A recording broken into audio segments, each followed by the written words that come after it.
Just yet. Come on, let's get this party started.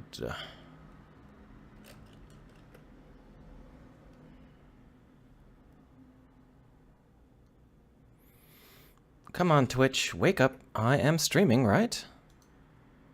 Yeah, I'm streaming. Why aren't you streaming?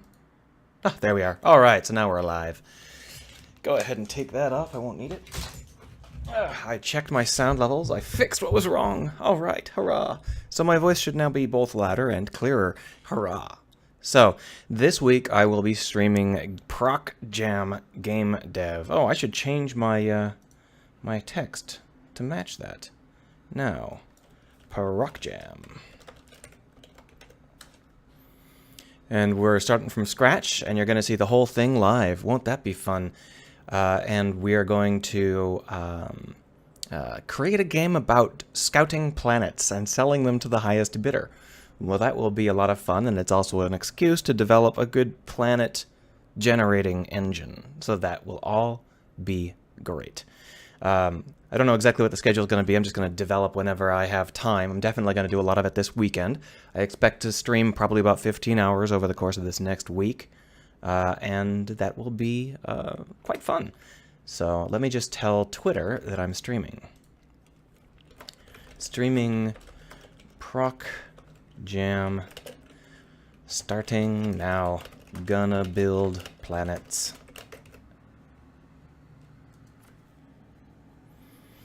And we'll just switch over to another tab so that I don't have that running in the background eating my RAM. Here. All right.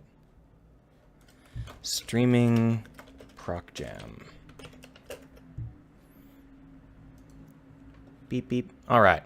So we are all ready and running, and everything seems to be working. Should everything... let's go. All right, so what we're going to do is we're going to be building a game about scouting planets, and to do that, we're going to take the fast and dirty method of everything. So what we're going to be doing is we're going to be building all of the assets we need to generate planets and doing some pixel sketches for the characters, and I hope that it will be quite fast. I'll definitely be well along on the planetary generation by the end of this stream, which I'll stop maybe 2 or 3 hours whenever I get hungry. But the first thing we're going to need is a folder. We'll call this meshes, and we're going to want to create a 3D mesh for our planet. You can't use the one that's built into... I already have one, but we'll just open up and start a new one here. You can't use the one that's built into Unity because... Oh, I actually can open it from here. Let's do that. You can't use the one that's built into Unity because it has bad UV mapping, like really terrible UV mapping. So what we're going to do is we're going to use this one down here. This one is just an icosphere, but what matters is this UV map, which you can see over here. It fills the entire space of the UV area, rather than randomly scattered around like you normally get. So this will be the object that we use in our new game. And to do that, we're going to want to save this into our new system. And I think that, now that I've been thinking about it, the fastest way to do that is probably going to be, I have my window open, and apparently a truck has decided to park on my lawn. I think the fastest way to do that is going to be to pop this open in Explorer and just manually move the other project over. Give me a second to do exactly that. Meshes, stuff. Shablanc. Stuff. Hurrah! Asterion stopped by to say hello. Hello, we are doing planets. So I'm just going to steal this low poly planet from stuff, and that's what we're going to use. It's not hard to create this low poly planet in Blender. If you really want me to show you how to do that, I can show you. You just tell it to generate the UVs when you generate the sphere, and it works fine. So this will become our planet. Should be great. Now you can see we've got a material called unnamed. Let's go ahead and create a new material. No, that's not how you click. That's not how you spell materials. Create material. Planet. We're going to have several different kinds of planetary material, but for now we'll just start with planet. There we go. This material has nothing on it. It's just going to be an empty planetary thing. It's not going to matter. The important part is that we have an albedo, we have a normal map, we have a height map, we have a metallicity map, and we have a detail mask. We've got emission masks as well. These are all going to be things that are going to be generating to try and make our planets look good. We may only get to the height map and the albedo today, though. Still, what we're going to need now is a script to do all of the hard work. We're going to need several scripts, so we'll get started with a scripts folder. By the way, how's my volume? I tweaked it. I found something incredibly dumb in my settings. It turns out that Microsoft had turned my mic down to 60%. So I kept trying to turn the mic up on the mic, and the mic was like, I'm maxed out. I don't know what you're aiming for here. And I was like, I can't get it loud. How does everyone else get theirs loud? It's because Windows decided that I only wanted my mic at 60%. Now it's at 100%, and you should be able to hear me clearly without any maxed out noise values. So that'll be nice. So there are a couple of things we're going to need here in our scripts. The first thing we're going to need is a planet. Now this is just going to be, at the moment, a generic script that we'll just put onto our planet object to handle all of the wrangling that has to happen in order to make planets work. And then what we're going to do is we're going to actually use game objects to create the planet's pieces, the necessary elements of the texture that we're going to have in the end. In order to do that, in the other demo I gave, I didn't use game objects. I used raw classes. Now the reason that we're using game objects instead, Asterion says he can hear me quite well, which is good because it's never been quite well before. Last time I used raw game objects, raw classes rather than game objects, but the reason that I'm going to be using game objects and monobehaviors this time is because I'm going to have several different subclasses, and those don't really get along with Unity very well when it comes to serialization and deserialization, unless they're monobehaviors. So we're going to leave them as monobehaviors.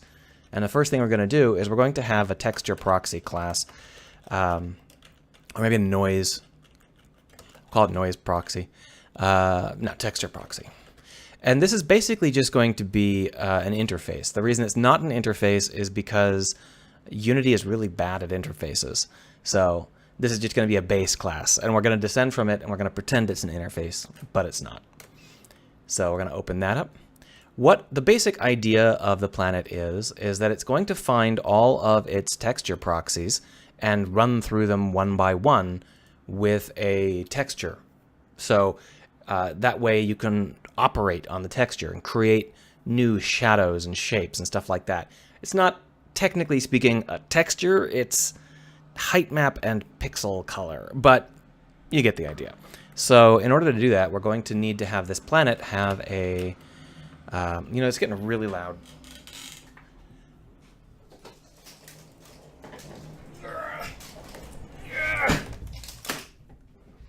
There, the window's closed. I forgot that rush hour starts nowish, and therefore it gets really loud. Unfortunately, that means it's going to be hot as hell in here. Last hot day of the year. Public void run.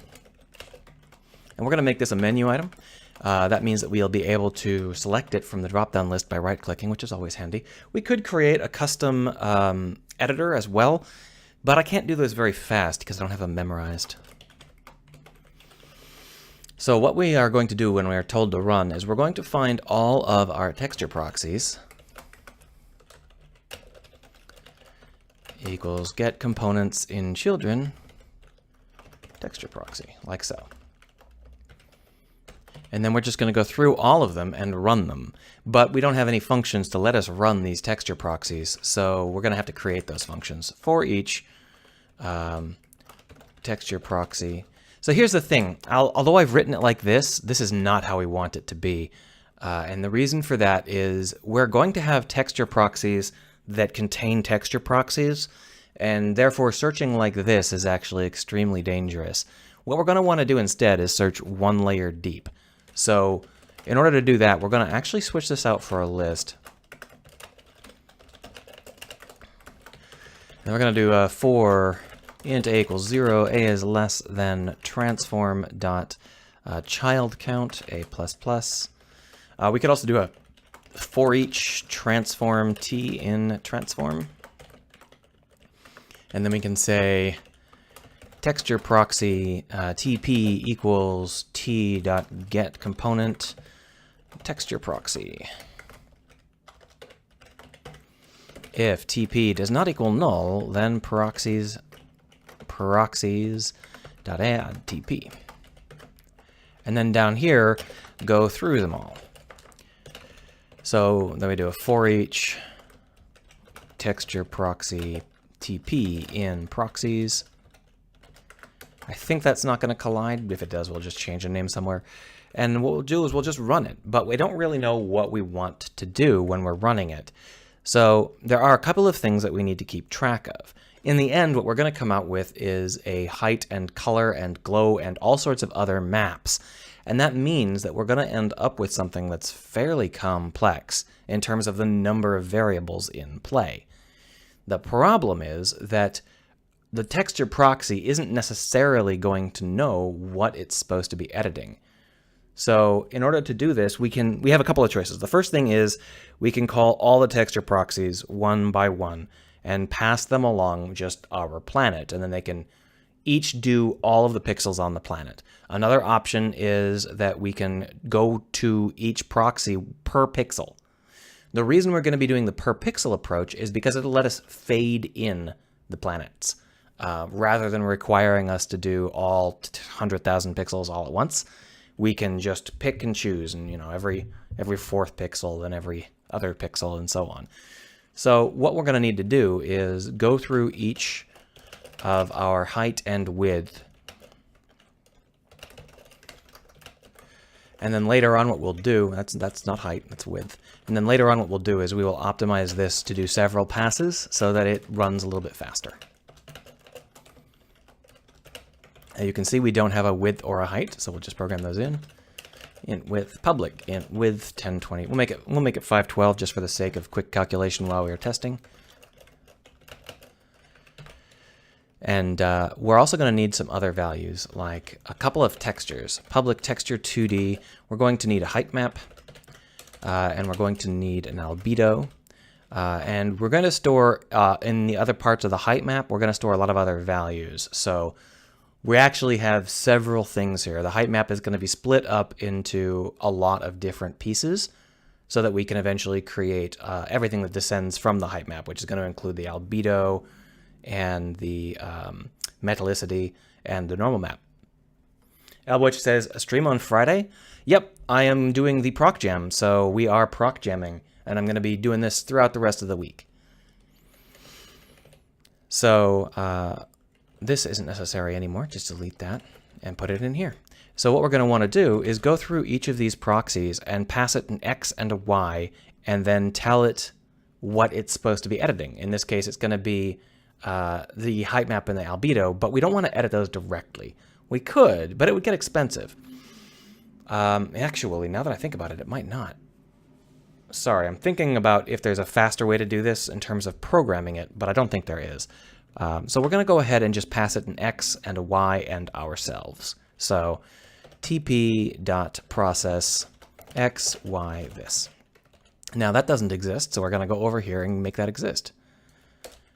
Public virtual void process, and then we're going to go ahead and tell it what's going on here with an int x, int y, except for that's technically not what we're doing. Well, we'll get to that later. I'll have to change this, I think. Planet P. So that should now run every single proxy in each pixel, and that'll give us just everything that we need to do. So over here in texture proxy, let's go ahead and make it edit some pixels. Now the problem with this is that these are not pixels. These are a texture. If we want to edit the pixels, we either have to go into the texture and ask it for pixels and set pixels all the time, or we have to use a different approach, which we're going to do. We're just going to take some color 32s. Height map pixels, albedo pixels. And those are what we're actually going to edit. So down here at the end, what we'll do is we will say height map dot set pixels 32, height map pixels, and height map dot apply. And then we'll do the same for albedo. Albedo set pixels 32.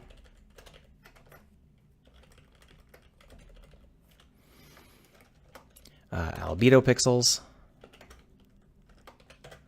Albedo.apply. Alboicha says, is ProcGen something you should know about? It's probably not a big jam, but November is host to a number of procedural generation jams, including ProcGen, which starts in 4 hours, but I'm not going to wait. You can find out more about it just by Googling ProcGen. It's an Itch.io hosted thing. And it's getting really hot in here now that I've closed the window. I'm going to go open another window.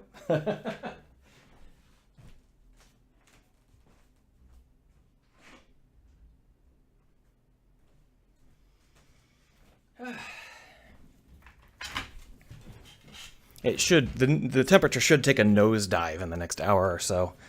But until then, I might be a little bit uncomfortable.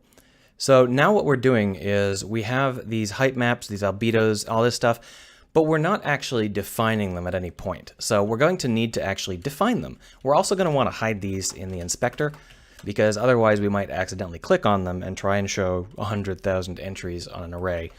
Oh, and these are supposed to be arrays. Better.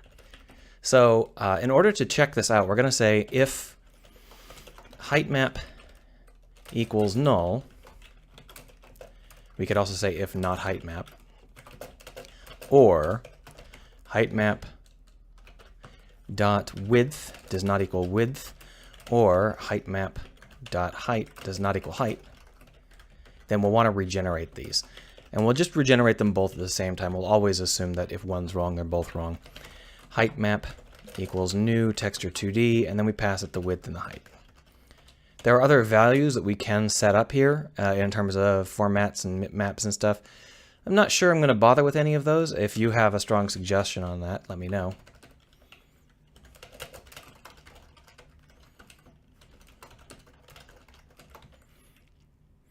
Asterion says, are you going to make this planet landable? Nope. No, this is going to be an orbital scanning thing.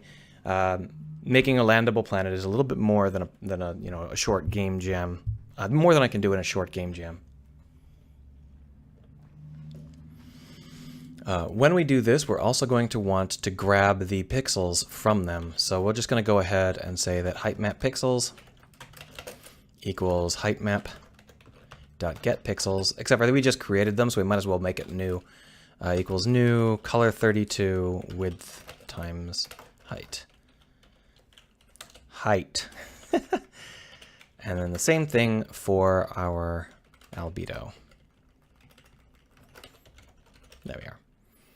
This way we'll be able to quickly line up all of our stuff, and then when we pass it to our buddy, the texture proxy can find out what we're trying to get and go ahead and make it work. So we're going to do this. We're going to do a public float.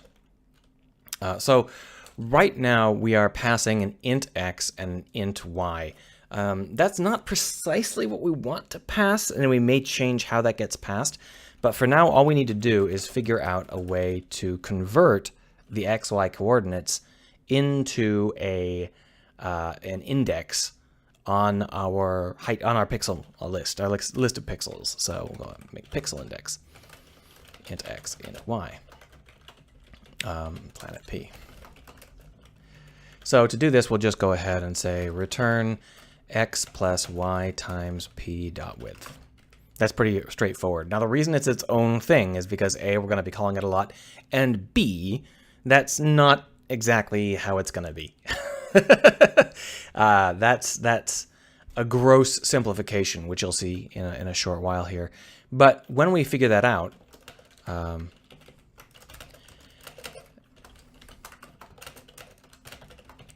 once we figured that out, we know which entry of our textures to actually use, albedo pixels and height map pixels, right?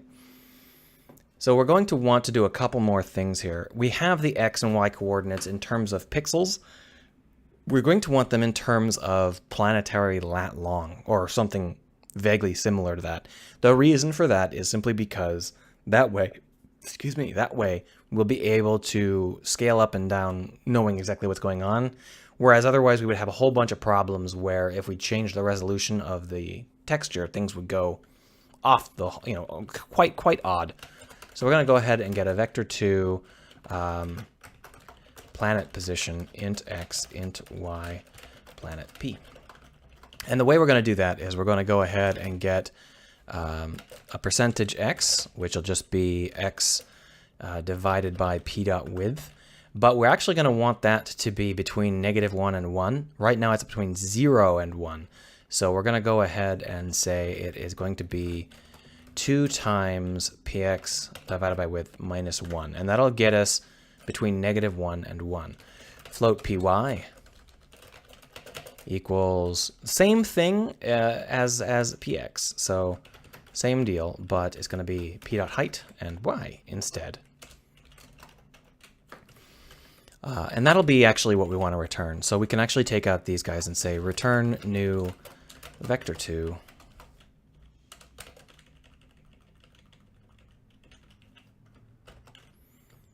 Alboechi says, short question, are two-dimensional arrays slower or just more confusing?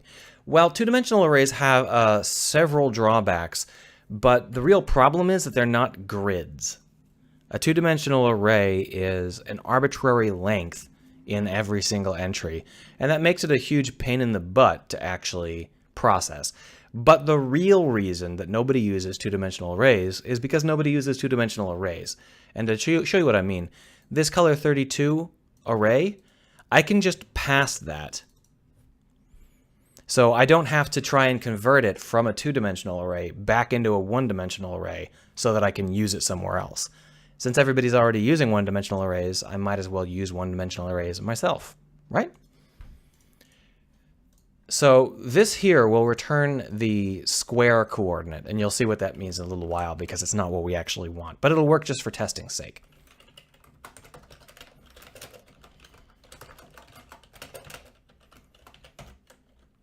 So now that we know the position, what we can do is we can just grab the noise value from any given noise field for that position and set the pixels equal to it. So for now, we'll just set the height map. We'll set the albedo. So we'll do p.albedo pixels index equals color32.white. No, color.white times, and then we have to pass it a noise value. So we'll just grab that noise value. We're going to do that by calling a function to get it, which doesn't exist yet, but it will. Now the reason we need to call a function is because we're going to have several different kinds of noise value calculations. So from here we're just going to go ahead and return the mathf.perlin of that position. There we go. And that should set it up. That should be everything we need to get a very, very basic fuzzy look on our planet. But that said, oh, we got some errors. Oh, we can't convert from color to a color 32. Huh?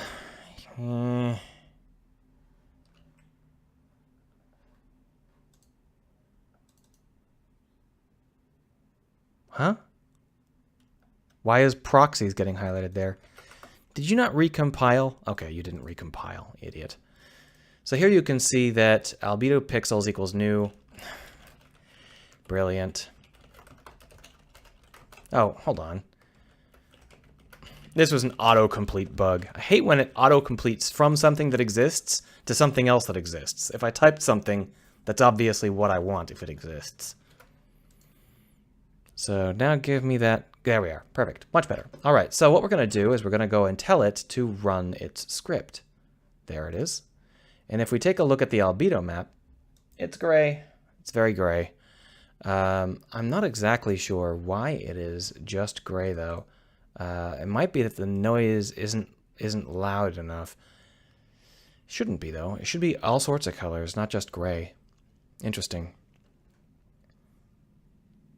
Yeah, I don't see anything that says it should be gray. So what we're going to do is we're going to introduce some stuff here. Later on, we're going to move this to a subclass, but for now, we'll just go ahead and put it here. Scale and offset. Now, these two values are going to get put into our noise and offset them by a certain amount. So pause times scale, pause equals pause times scale plus offset. Except for scale should not be two-dimensional, or should it? Well, we'll make scale one-dimensional. Like that. We're also going to want to have a random function here. We'll make offset equal to random dot circle inside unit circle plus vector 2 dot 1 times a large number. There we are. So when that happens, we'll end up with some nice randomization. Here, we'll just go ahead and make this a scale of 4 by default. And this will be vector 2.1 by default. There we are. So now if we take a look at our proxy here, you can see that it has a scale of 4 and an offset of 1 and 1. So now if we run this, maybe it will have a different value. No, it's still gray. This is odd. Why is it gray? I honestly didn't expect to run into any trouble with this because this is like super basic. Well, let's go ahead and convert it down into something very small and see what this has to say about very, very small values. Because we can echo, 100 entries. We just can't echo 100,000 because that would be too much. So from here, what we'll do is we'll just grab this. Here's probably the problem. This is a color 32. It might be barfing. I don't think that should be a problem though, because the auto cast from a color 32 from a color to a color 32 should be fine. Well, we'll just go ahead and echo debug.log p.albedo pixels index and see whether or not it's changing.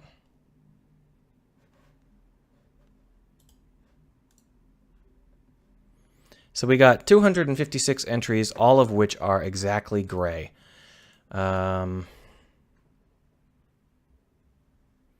think that this value is not multiplying out correctly, so that's kind of a bummer. Let's go ahead and set this up to multiply out correctly. So we're going to go ahead and do a new color. So we got a color here, but the problem I think is that it's casting to something that doesn't make sense. So in order to fix that up, we're going to go ahead and do a public byte C32 float V. See, why am I doing C32? Let's just do F to B. Yeah. Return if V is less than 0, return 0. If V is greater than 255, return 255. V times equals 255. Return byte mathf dot round to int V. And so here we'll just go ahead and say byte p equals noise pause, and then here we'll go ahead and create a new color 32 p and 255. Converting over into, this is not a very good P, is it? We'll just go ahead and call this C. Yeah, C is better than P. So converting this into a color 32 is obnoxious because color 32s are byte, byte, byte. But the reason that we use color 32s is because they're very, very fast. Oh.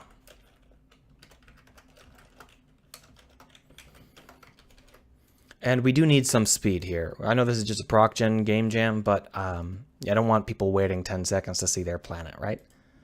So.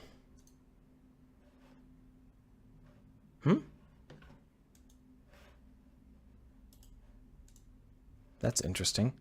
Oh, I took out the thing that reads it to me, so it doesn't look like this is any different. So I think that was working. It's just it's not right. That's interesting. Debug.log pause. I have a feeling I've done something incredibly dumb, and I'm going to feel embarrassed about it for the rest of the stream. So yeah, for some reason I am only requesting the position of -3 and -3. That's because these are ints. God damn it.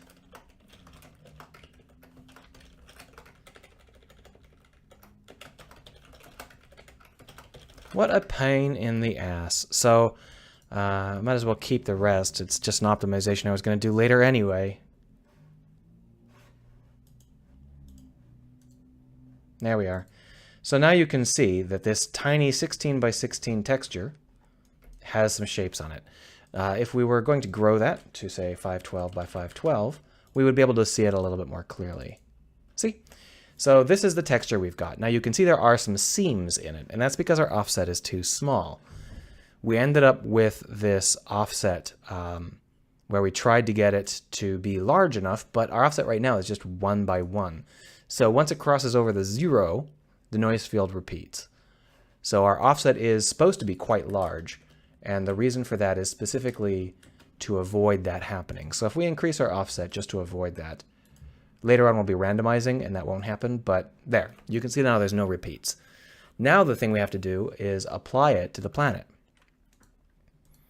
So the way we're going to apply it to the planet is we're going to go and create a public renderer, mesh renderer, right? Yeah, mesh renderer. So we'll just do that here. Public mesh renderer target. And then we're going to need a protected material override? Material property block. There it is.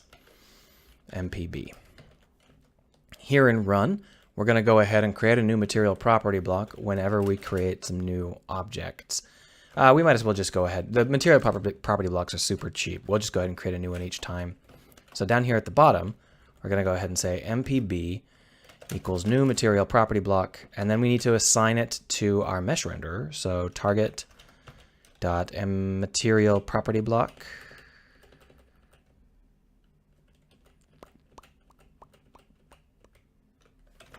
There it is. Set property block MPB. And now all we have to do is set this material property block up with the correct values. So we're going to go ahead and set the texture, and the texture name is, I believe, main text, and then the value is going to be our albedo. That's the only thing we're generating right now, so that's all we're going to set. And now if we tell that to generate, oh, I forgot to set it up to actually run on the mesh renderer. Try that again. There we are. You can see that that now generates a mesh, but sorry, a visual. Now we can see it, but it's really ugly. It's like just incredibly ugly. Not only does it have a seam, it's also got this problem where the North Pole and the South Pole are ridiculously stretched. So what we're going to do is we're going to fix both of those things right now before we go any further. The first thing we're going to do is that when we calculate out the planet position here, we're going to be calculating out the x value relative to the scale we're looking at. And that means that as we move north and south of the equator, we're going to end up stretching the x value. So for that, we're going to have an x stretch value, an x stretch factor. And that's going to simply be the offset from 0 of the height. So float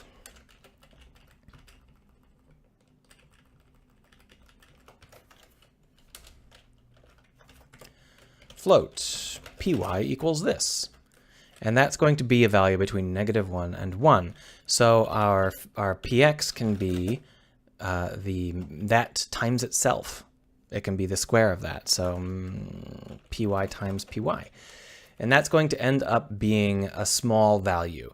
But it's going to be much smaller the closer to 0 you get. To be honest, I think I might be doing this backwards.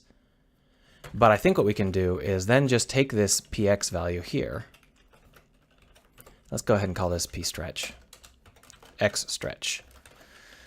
Float px equals this. And then we can just say px times equals x stretch, but that's not what we want to do. Hold on a second.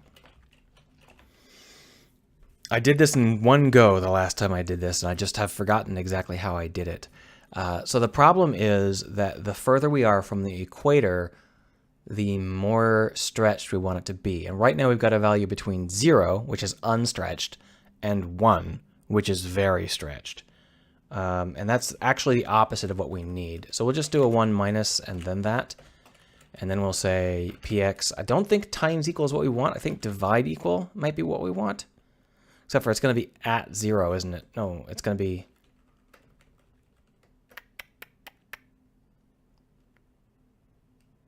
Ah, shoot. I've forgotten what I was using to calculate this. It was so easy the first time I did it, and now I've forgotten exactly how I did it. Well, let's just go ahead and do it, and then we will figure out where it went wrong and fix it. So clear this and get rid of that. Oh, okay, that's good. I don't have it. I had some debug logs in there I didn't need anymore. So you can see that what I've done is I've made it very, very bad. That is, in fact, the exact opposite of what I was trying to do. So if I were to undo that value and then run it, oh, see, now I've done the exact opposite in the opposite direction. So there's a problem here where I am screwing this up. So we need to stretch the px value, and I've forgotten how to do it, so I'm just going to quickly look it up. And the easiest way to look it up is to pop on down to the other project. Is it in the history here? No. Pop on down to the other project and just take a quick look. So that's all I'm going to... Just going to quickly do that so I don't waste too much time here. Assets, script, planet, generate planet texture. Just drop it in here and take a quick little look at it.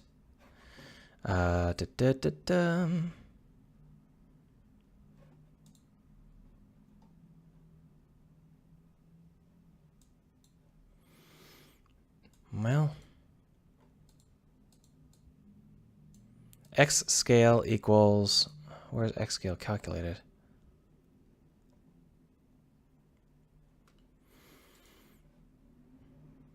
X scale equals y divided by height. Oh, there it is. So x is equal to y, x scale is equal to y divided by height, and then I square it, and then okay, so the problem was I was multiplying y by y, and that's not what I wanted to do.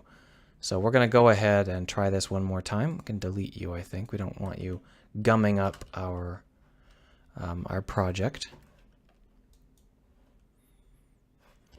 And so what we're going to do here is we're going to take the y value and divide it. It's going to be out of 1. So if we divide it by 1, that's not going to help any. It'll just be the y value. But that means that we are doing it right? Wait. Wait, that can't have been right. So we got a value between 0 and 1. I'll try one more time here because I got this something stupid happened. So here's what I've got. X scale equals y divided by height. That's just our y value because I already divided by height. And then we say x scale equals math.abs x scale times 2 minus 1. So that's us getting it between -1 and 1. So then we multiply it by itself. So that's y times y. And then we say 1 minus that, which is already what I was doing. That's interesting. So was I doing it right and I just spelled something wrong? I hate it when I screw something up like this. So px times equals py times py, 1 minus that. And we'll see whether or not this works.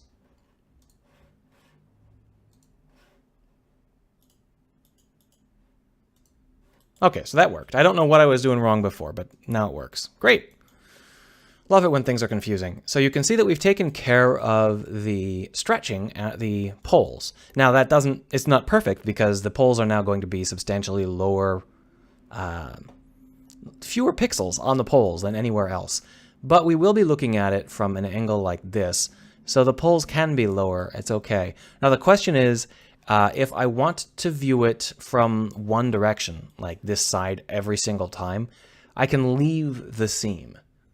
Now I've already shown you how to fix the seam in my normal stream. It's not a very great way to fix it, but what you can do is you can simply blend towards the opposite end of the x-axis. The problem is that that's not a great way to do it if you're aiming for speed, just because it's slow, and it also creates some multi-writes. But let's go ahead and set it up that way anyway, because we can always turn it off later if we want to.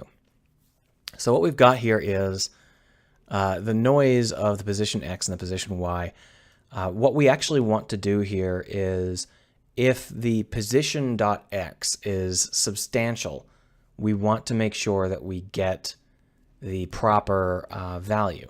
But we don't know what the position.x is really, because we've already converted it into the planet position. And the planet position scales the x by these large values. So what we're actually going to need to do here is, if our planet position, if our raw x is different, so we're going to need a raw x and a raw y as well. So float raw x equals x. And then what we'll do is we will just go ahead and get the same planet position function here without multiplying it by the scale. Now, the other option is I could return a vector 3 with the raw x built in, which is actually a better idea, so we'll just do that. So float, this is going to be raw x, and this is going to be px equals raw x times, and then this. So px, py, and raw x. And then what we're going to want to do down here is when we grab the vector 3, when we pass it for the noise value, we're passing a vector 2 pos, but we're also going to want the ability to take in a vector 3.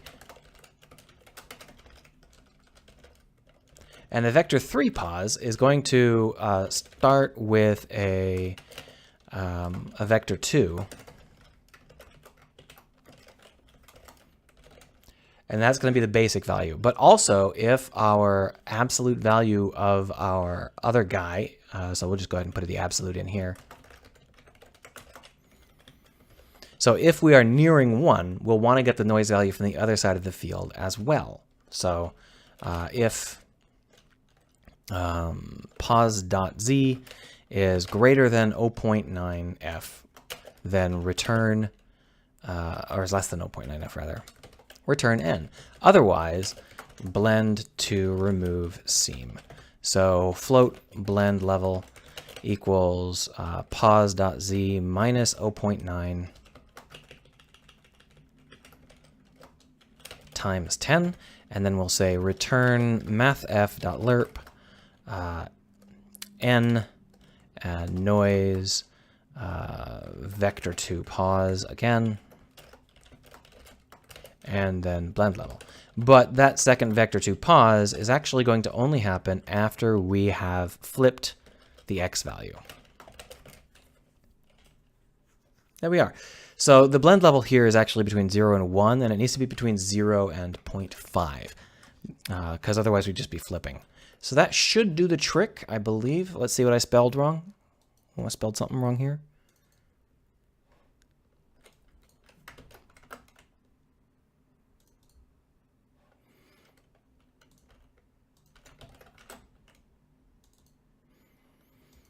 So here we are taking a noise value with too many parentheses.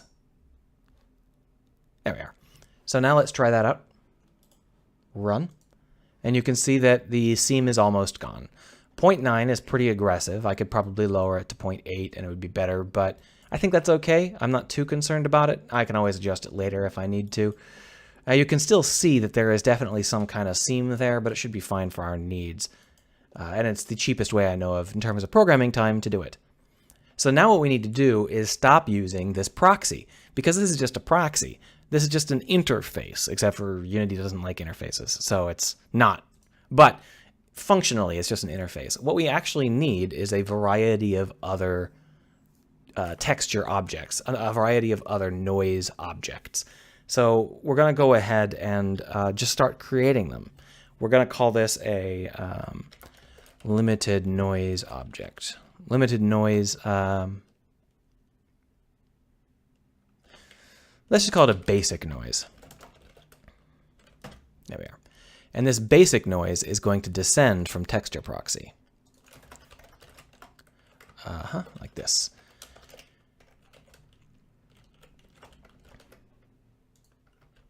Now, the only difference between this and texture proxy is that right now, texture proxy does stuff, and that's not what it's supposed to do. This is just supposed to be empty.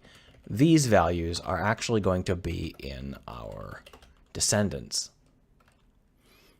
So there are a couple of things we can think about here. I think that we want to have a second public virtual void process that actually takes those index and planet position.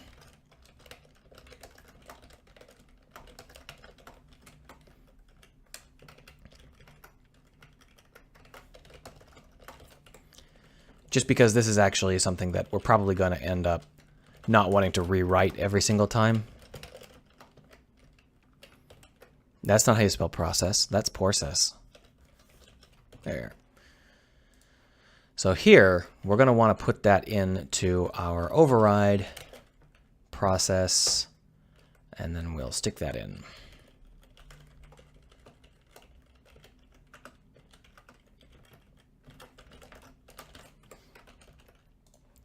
And this guy here, we don't want anything in there. So let's just be empty. Put in a debug. Oh, don't put in a debug. That'll flood it. There we are. So that's going to be easy enough. That now is the basic noise system. But we don't want the basic noise to just fire continuously. So what we're going to want to do is introduce some limitations on how this basic noise is applied. There's a number of ways to do that, but we're going to rely very heavily on the animation curves. So public animation curve, and we're going to want to have a apply to height, and we're going to want to have a noise interpreter, noise remapper, noise map. So the basic idea of these animation curves is that they are going to be adjusting our noise value. So float noise equals noise planet position. And then we're going to pass that noise through the noise map filter. So noise equals noise map dot evaluate noise. But we only want to do that if the noise map exists. So if noise map, do it. And you might be wondering, well, should it ever not exist? I don't actually know what happens if you don't define it. I'm not sure if it evaluates to 0 or if it counts as undefined. We'll have to figure that out. I could also get the length. So if noise map and noise map dot length is greater than 0, then evaluate. Otherwise, don't. So we can leave it empty and it'll work. It will just translate as a flat translation. So what we're doing now is, if we want to have this apply to height do something, then we're going to need to get the height. So for that, we're going to say if apply to height and apply to height dot length is greater than 0, then we need to get the height. So in order to do that, we're going to grab the alpha of our height map. So float, or it's a byte technically. So it's float alpha, float height equals p dot height map pixels index dot alpha. And we're going to want to then divide it by 255. And that'll get us the height. And that should work out fine. But what we need to do is now run that through our height map to get an actual volume. Float volume. Go ahead and do this. Float volume equals 1. And then here we'll say volume equals apply to height dot evaluate height. And with that in mind, we should have it all working. Let's go ahead and reuse volume to keep the number of variables tight. This is inside of a loop that's inside of a loop, so we don't want to go too far with it. So that should work. We now have the volume that we want to apply it.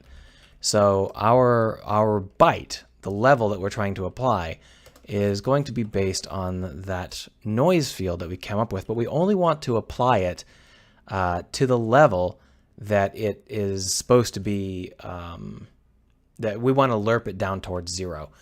So right now we don't do anything. Elbowitcher says, don't you have to divide by 255F? Presumably you're talking about right here where I divide it by 255. Volume is a float. So here, after this, it'll get cast to a float. If you're talking about somewhere else, then probably. But yeah, integer division is a big problem, and it's actually why I had that first half hour of me screwing up. So we got the noise. We're right now applying the noise kind of fiat, and that's not really what we want to do. So what we're going to try and do here is, we got these albedo pixels. We're going to go ahead and set the height map pixels in the same way. But instead of just being C, we're going to go ahead and lerp between the noise and the current height. Unfortunately, we kind of screwed up, and I have to unoptimize.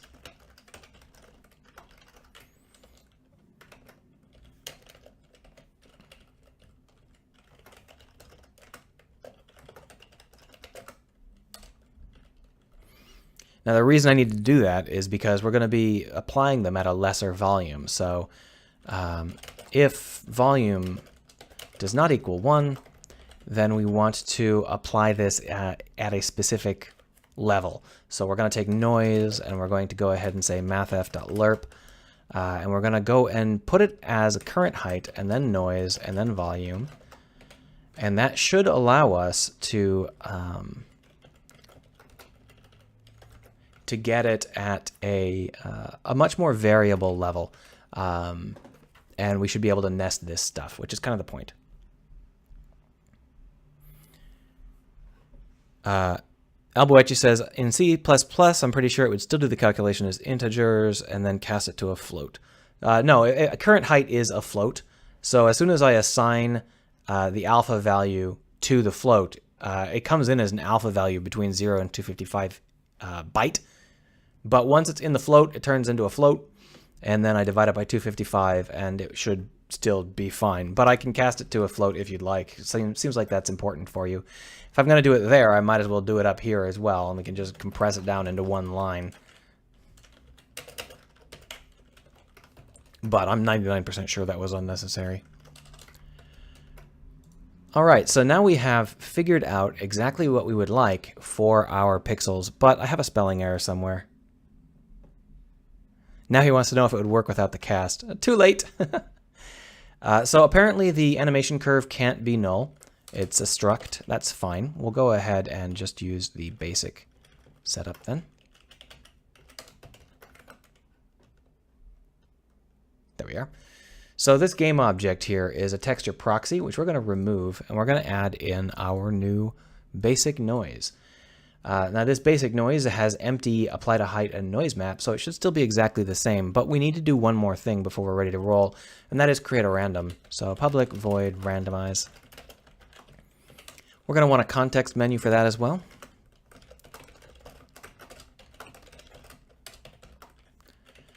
And then we're going to randomize some stuff, and then we're going to run.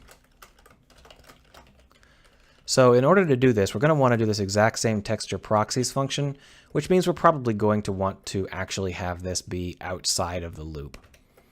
So we'll go ahead and have a protected list texture proxies, and then we're gonna go ahead and have this be just a getter and setter that's been optimized a little bit.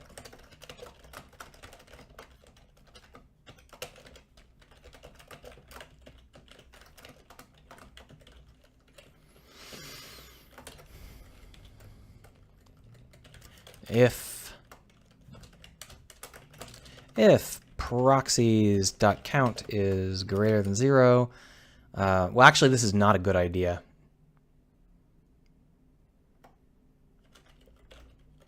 Not at all. So hold on, we're going to fix that. The reason that's not a very good idea is because if we edit stuff, that will leave it unedited. So we'll just make it a function.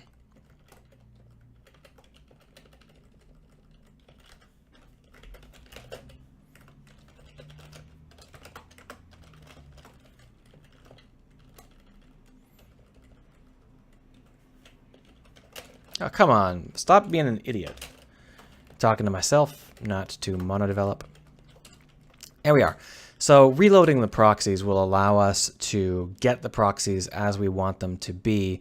But that does mean that we will be doing a little bit of obnoxious stuff. So that's fine. We'll go ahead and let it reload the proxies twice in this case because it's not really that big of a deal.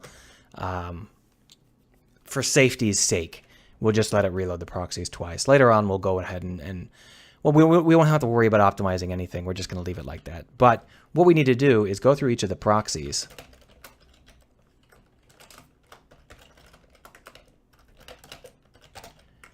And tell it to randomize.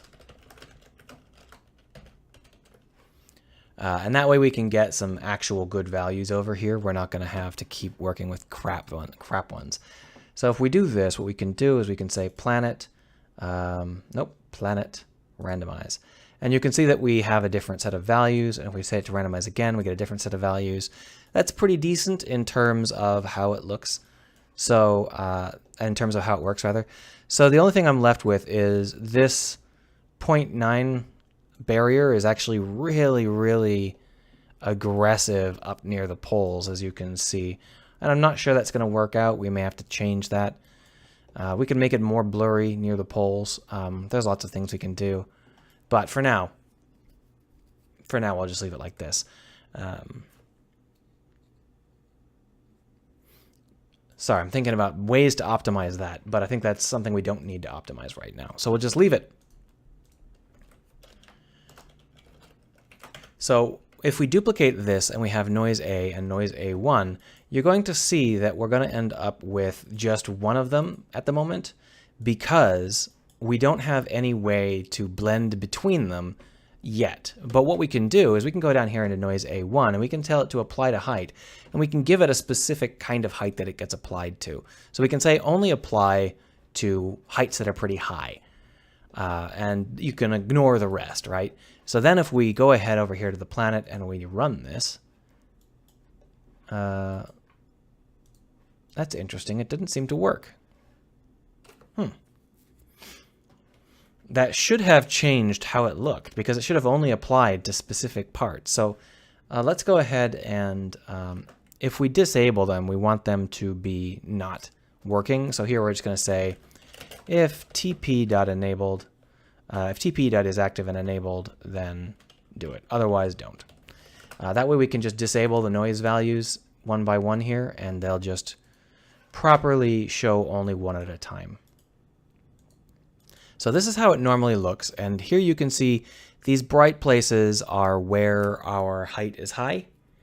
But the problem is that when we set it up to change our albedo pixels, we forgot that this needs to be the alpha. We're using the alpha as our height measurement.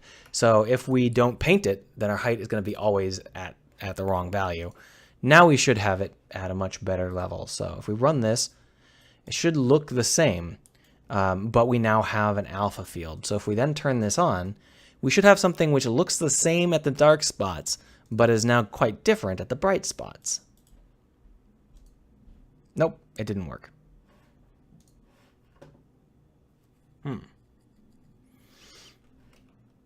Well, let's set this up to be quite small. What's with this slowdown? What am I doing that is so slow? It's really strange.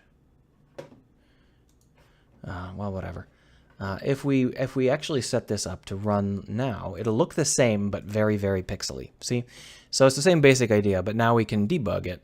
And what we're going to do is we're actually going to go ahead and turn debugging on as a Boolean here. public bool debug equals false. And then that way we can go through and only do debugging when we want to. So we have a couple of options as to how we want to debug, but I think what we'll do is we'll go ahead and do it over here in the texture proxy, since we have the ability to read the planet's values. So here in our process basic noise, we're going to go ahead and here in the volume, just go ahead and check out what our current height and our volume are. So if p.debug, then debug.log, we'll just go ahead and print them out. We don't really care where they are.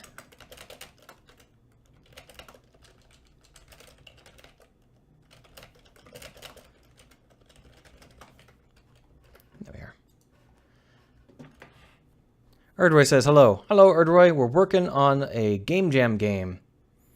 So, should be fun. Let's run.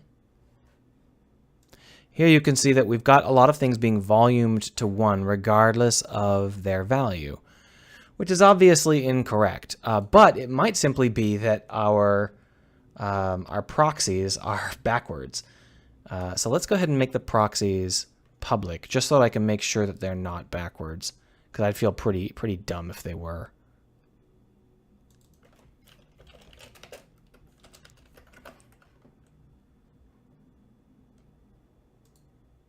No, they're the correct order. So why isn't this noise field proper? Oh, it's apply to height, right? I'm doing it the right way. I'm not just being an idiot. Yeah, apply to height. Look, there's a big apply to height thing where it's like down here it should be 0 and up here it should be 1. Oh, idiot. Found the problem. All right, so we're going to go ahead and turn off debugging and turn this back up to 512 by 512. So now we should be able to see it happening. Run. So if we turn off this guy and we run this here, we can see that these black spots are going to be in the same place. So this here and this here are going to be the same. But here we're going to see different characteristics. So let's turn our secondary noise back on and then run it.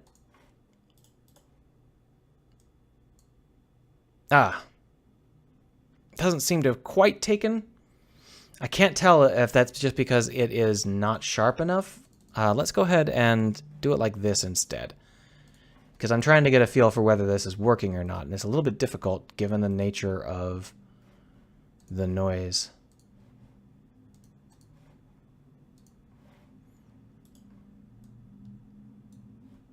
So that and that should remain pretty dark. Let's go ahead and add in a new value here and see if I can get this to be really obvious. So if I do this, in theory, this secondary noise map should definitely affect only these spots and not the dark spots. Let's find out. No, it's definitely affecting more than it's supposed to. All right. Well, maybe I didn't figure out what the problem was.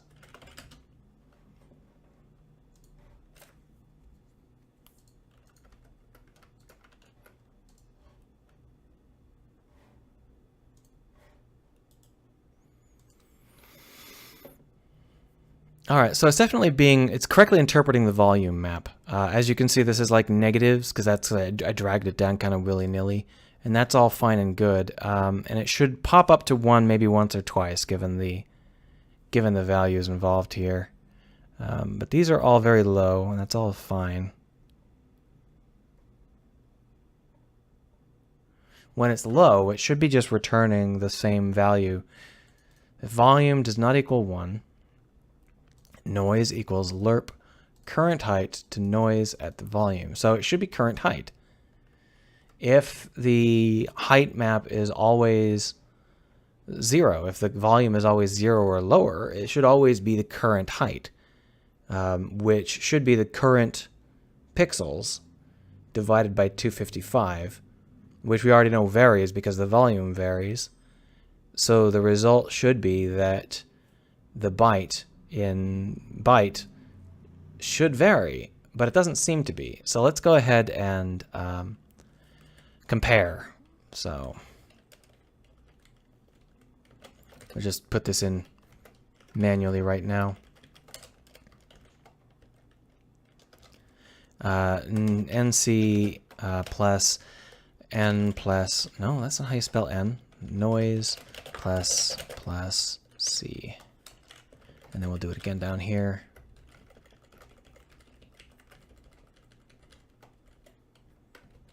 Asterion says, swap out the second random noise with a solid color, see what you get. Also, does the run also change the random seed?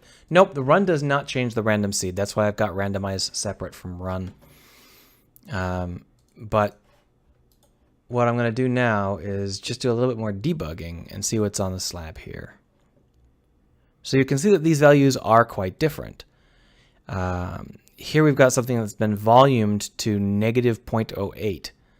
However, that means that, see how it starts at 0.384 and then it ends at 0.384. So that's correct. This one starts at 0.48 and it ends at 0.48. This is 0.67 and it ends at 0.67.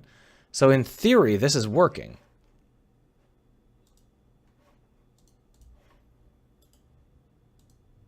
So this is a giant spot of darkness, of pitch black elements up here. Why would this change?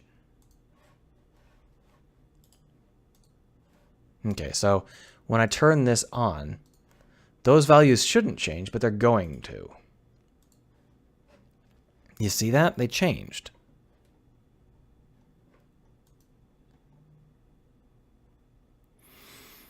So here's one where we got one that wasn't volumed. So here this one got an NC1 with no NC2. Oh, they're collapsed. There we are. So if we uncollapse them, we'll be able to see what's going on. So this one changed a little bit, but it was negative 0.54. No, it didn't. 0.54. That's fine. This one was 0.635. 0.81. So this one changed a little bit. This one was 0.86 and now it's 0.81, but it had a tiny bit of volume, so that makes sense. Do I just have the heights backwards? Is that what's going on? Let's go ahead and zero this out to 0, and we'll just go ahead and see what happens. Let's delete these. We don't need them anymore. They're not helping. So when I change this to 512 by 512 and run it, I get this. This is the result I get. Let's go ahead and randomize it there. So this is the result I get, which is a fairly easy result to remember. When I undo this and I tell it not to run, and then I run this again, I get a different result. That's interesting because specifically what I'm doing here is I am not applying anything from this noise field. I'm saying that if you apply to height, you should never apply to height. So if noise does not equal current height, debug.log noise is being applied. Now this shouldn't be a problem with our current debug just because the first values don't have such a they don't have that. They don't go in there because they're all set to 1. But this one should always be set to 0. And it doesn't have that happening. So this is fascinating. What we're seeing here is that noise 1A here is making a difference, but it's not counting as making a difference. Which means that maybe what I'm doing is I'm screwing this part up.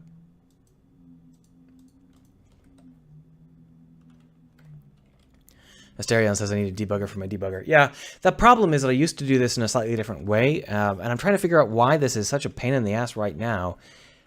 So right now, we're going to go ahead and say that if volume is less than or equal to 0, just to return. That way we won't have any problem with it changing the volume if the volume is less than or equal to 0. Let's just see whether or not that is... Oh! Yeah, you know what the problem is, guys? The problem is that I'm a frigging idiot. We're not looking at the height map. We're looking at the albedo. I'm an idiot. All right. Let's just go ahead and switch this out with the...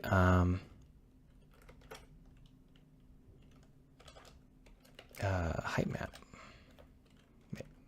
That's the wrong file. Close that, just so I don't screw that up later. Wow, guys, I am really very dumb. Okay, so we were applying the color, but we weren't changing the height. Yeah, there we are. That makes more sense. Okay. I don't need a debugger for my debugger. I need a debugger for my brain because I'm a frigging moron. So now let's try that again. We'll go ahead and put this one back in.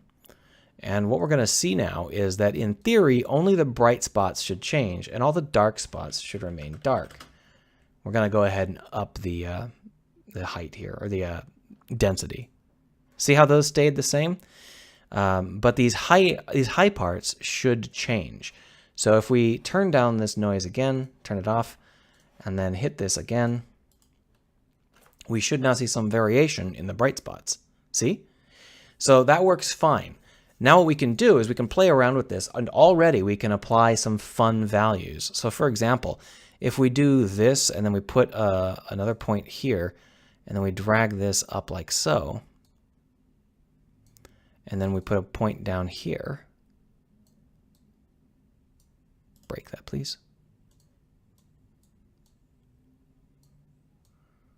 We can get some very nice sort of cliffs off of this guy. So if we do that, then what we end up with, just with that, is this. See? Nice, sharp cliffs. This is the height map. We're only seeing the height map right now. But what we can do is turn this on, and now the tops of those cliffs will be populated with noise. See? Now, this noise field is a little bit too high, too big, so we'll just increase the scale to 20 and run it again.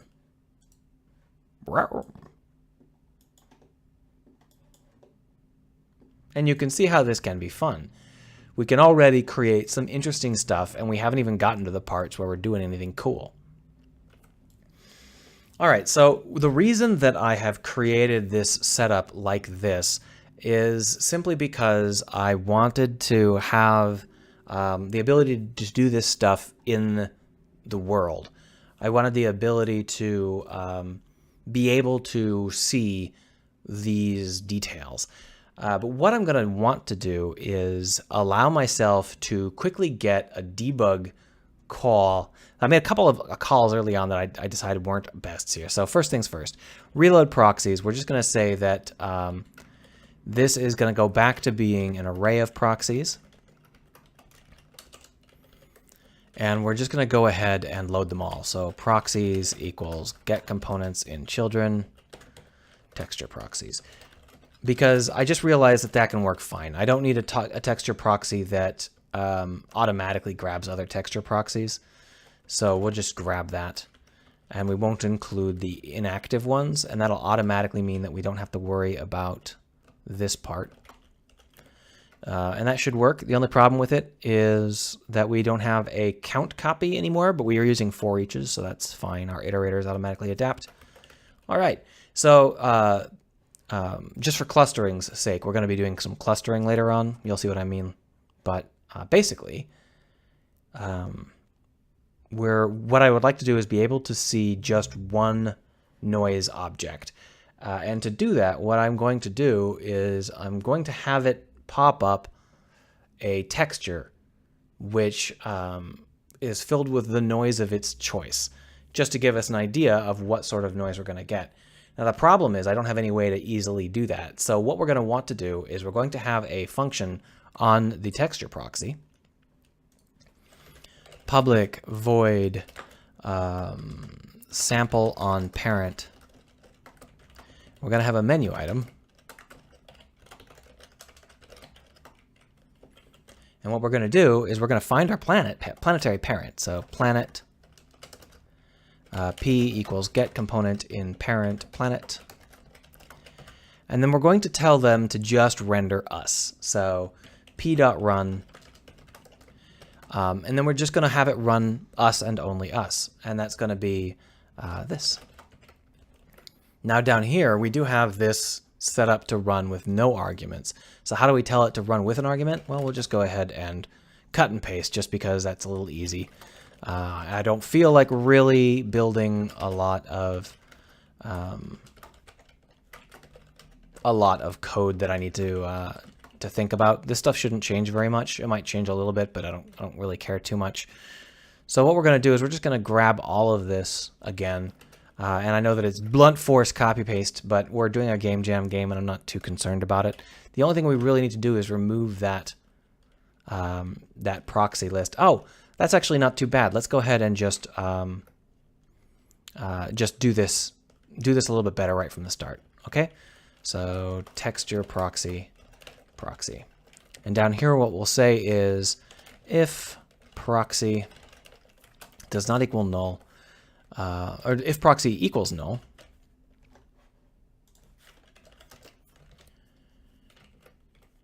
if proxy equals null, then reload the proxies. And then down here what we'll do is we'll say if proxy, then proxy.process x, y, this. Else, excuse me as I burp straight into the mic. I'm sure that was wonderful to hear. Sorry about that. Else do it like this. Now the problem is I don't believe that I can run with a context menu command and an argument, even if that argument is nullable. Yeah, you can see how it goes away, which is not great. So we're going to have a separate run that's empty, which is dumb and annoying, but, you know, limitation of Unity.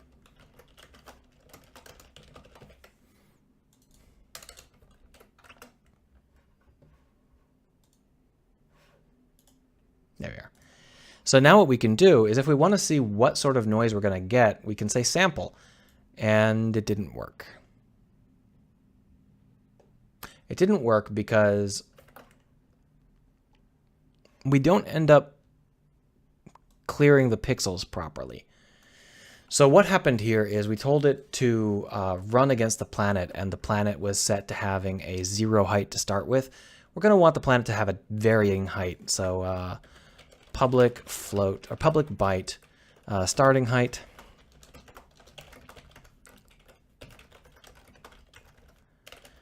equals 0, and we'll go ahead and give this a range of 0 to 255. But it might barf. Let's find out. Yeah, so we can set the height here. I'm not sure why I'm getting a super long delay whenever I'm interacting with this. It's really strange. That's really weird. But either way, what we've got here is a situation where we can set the starting height. And what we're going to want to do is here in our height map pixels and albedo pixels, we're going to want to set that height. So what we're going to do is just have the heights get set every single time we start over. So for int a equals 0, a is less than height times width, or a is less than height map pixels dot length, a plus plus, height map pixels dot a, height map pixels, so hold on, color 32 color equals a default equals new color 32 255 255 255, and we're going to want to set it at the default height.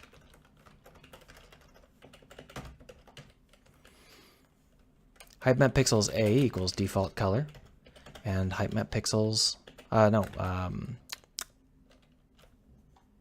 albedo pixels a equals default color. Exciting stuff, I'm sure you'll agree. So now let's try that that function. Now we should end up with something that's just black. It's not just black because we set the height to 1. That's right. So now you can see the noise that you're going to get if you call this function, just without any other noise values involved. So what we can do now is we can just set this up as a mid pass like this, something like this. Should work fine. And then run it again. And you can see that we have a different sort of setup happening. Right now we have a maximum of 0.5, so we're just going to go ahead and drag that up to 1. And then up here on the main planet, if we run this, it'll run properly and get integrated into the rest of our setup.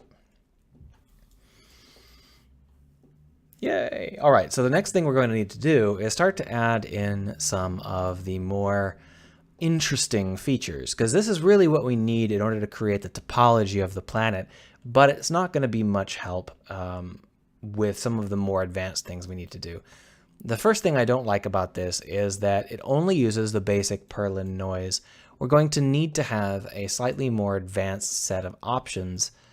Now, one option is to have all of those things be descended. So instead of basic noise, we would also have a a swirly noise or something. But a better option is for us to have a noise source. So public enum noise source. And we're going to have Perlin, and we're going to have swirlin, which is what I call the Perlin noise that is swirly, which I'll show you in a second here. So when we have this texture proxy grabbing the noise, let's go back up to the texture proxy. No, this is better to put it up here. There. And the texture proxy has this noise call. We're going to want this to be something which is a virtual. And we're going to want to have this put up here in basic noise as an override.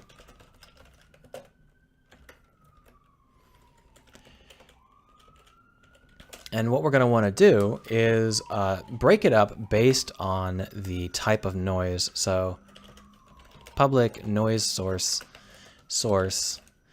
Put this up above, and then we'll just go ahead and here put in a switch. Switch source default debug.log error unknown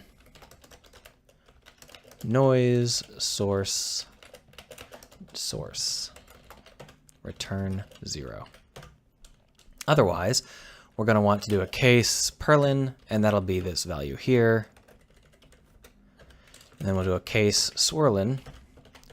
And now, well, the difference between the Perlin noise and the swirlin noise is that the swirlin noise uses the Perlin noise to get a new XY coordinate, which creates basically a derivative noise field, and that feels very nice. It has a cool swirly feeling.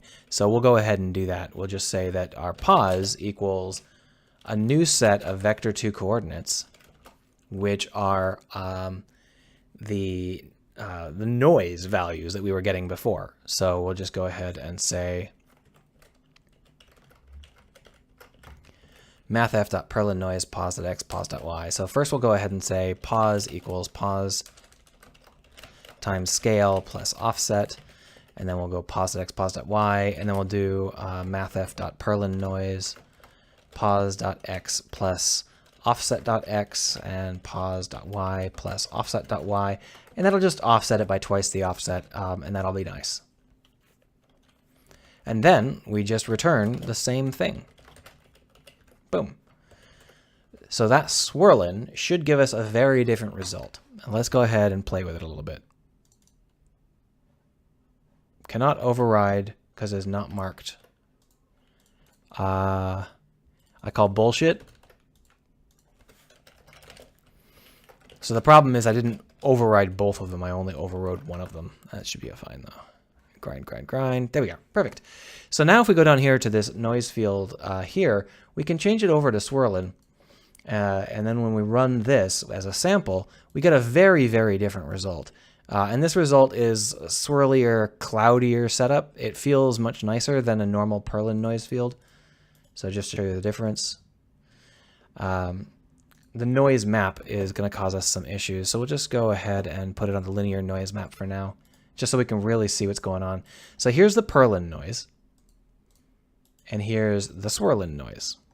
You can see the difference. So the swirl and noise works better at creating stringy, cloud-like organic shapes, whereas Perlin creates fuzzy blobs. So if you like your fuzzy blobs, then Perlin is for you. Otherwise, swirling might be good. Another option we've got is we can just ask for nothing. Flat. And if it's flat, we'll just return a 1 without bothering to ask. And there are times when that is what we want, so there you go. So with this in mind, by adding in the swirl and noise field, we get a much softer result, and it can create quite a bit of different variations here. But what we really want to do now is start to work on the idea of packaged structural elements for our planets so that we can swap in a variety of effects. We also want to work with the idea of color. So I'm going to wait on color just a little while longer, but we should be... I'm going to wait just a little while longer to put the color in because I want to work with the noise map. But we should have a function, and we're going to need to do this. We're going to want to have a public bool show height map. And with the show height map, come on. With show height map, what we're going to do here is instead of setting the albedo pixels here, we're going to set the height map pixels. If show height map, else. Now, to be honest, that's not how it's going to work in the long run, since we're using the... we are currently using the alpha. I think we're going to want to switch out and start using the red channel, because alpha is going to be pretty close to invisible, and it's going to make it hard to see. There we are. So now we've just switched over, so our height map's red channel is our actual height, and that should be great. You won't see any change on your end, but we will see a change later on. But this result means that we'll be able to view just the height maps, and we won't have to worry too much about getting so caught up in the coloration that we can't see the height map anymore, because we can just flick it on and off now. We don't need to worry about it at the moment. The coloration, so what's going on here is we're going to be using the height to power all of our biome work. Now, the way that works is that the height is basically between 0 and 1. It's between 0 and 255, but for our sake, it's between 0 and 1. And that means that when you want to do a particular biome, you tell it to work within a certain band on that height map. But because you are working with an ever-changing planet, what you can do is apply a biome to a certain height map, then modify the height map, and apply either the same biome or a different biome to a different set of heights. And so by raising and lowering the heights, you can get a very kind of process-based biome setup. And then in the very end, you can end up with some very, very nice results. But we're going to have to build that. So first things first, we're going to go ahead and create a continental plates. That's not how you spell plates. And the continental plates are going to contain some noise fields that create continental plates. So we're going to call this raw continents. We're going to lower the scale just a little bit further and take a sample of it. And you can see that what we end up with here is a very sharp-edged situation. We don't want it to be quite this common, so we're going to drag these elements. Hello. Drag just these elements here over to the right. At about 0.7, you'll start to get distinct continents, whereas below that, you're going to end up with a lot of interconnected continents. So there's a lot of value work that you want to do if you're trying to figure out, hold on. I accidentally hit save, which is fine. I should have saved it long ago. There we are. So once I've moved the noise map up, I can run it again. Come on.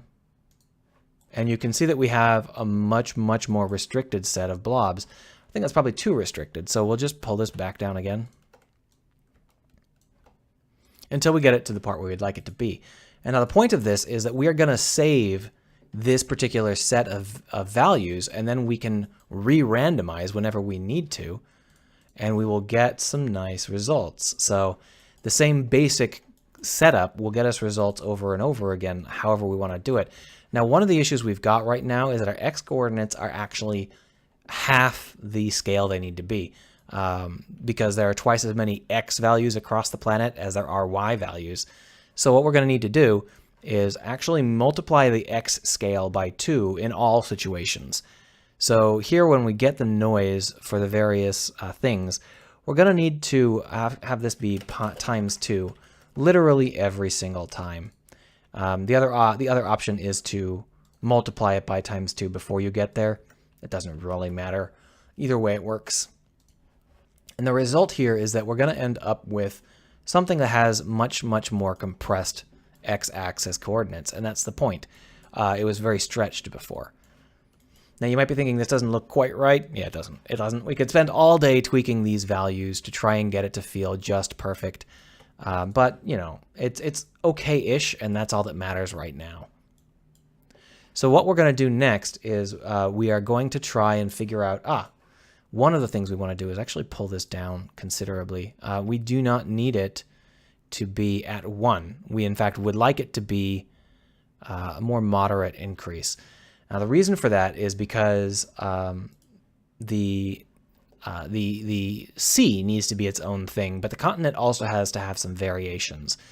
So here what we're going to do is we're going to go ahead and roughen the continent's edges up. And the way we're going to do that is we're going to go back to using Perlin, and we're going to apply to the height map at the mid-ranges. So like this.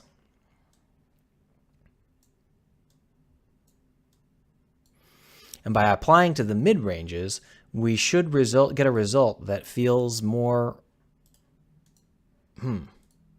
Oh, that's right. I'm not getting anything in the sample because it is not in the height range that we're servicing. That might be something I want to try and work out. So here we go. We're going to go ahead and do the sample workout. Give me a moment here to fix that up. So the texture proxy has this sample on parent function. What we're going to do is put in a public bool max volume or sampling equals false. And then here we'll do sampling equals true, and then sampling equals false. Now the reason for that is because it'll let us bypass the volume gate. So here we're going to go ahead and say if not sampling and apply to height. There we are. That way we'll be able to get samples out of it. So now when we run the test on the roughen sample, we'll get noise like this, and you can see the sort of thing we're getting. So when we go back up to the low poly planet and we hit randomize, we don't have it breaking up the sides as much as I would like. And I think the reason for that is because we've chosen the wrong apply to height. If we raise this up to here, we'll probably get a better set of results. Oh, we have filled the ocean, and so that's not quite right. It's a little bit too big. So let's just go ahead and keep massaging it until it feels like it's how we want it to be.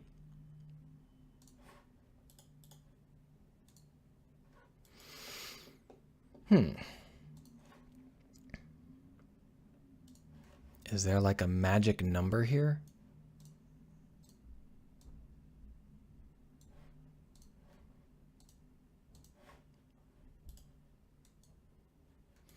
Well, it's not quite right.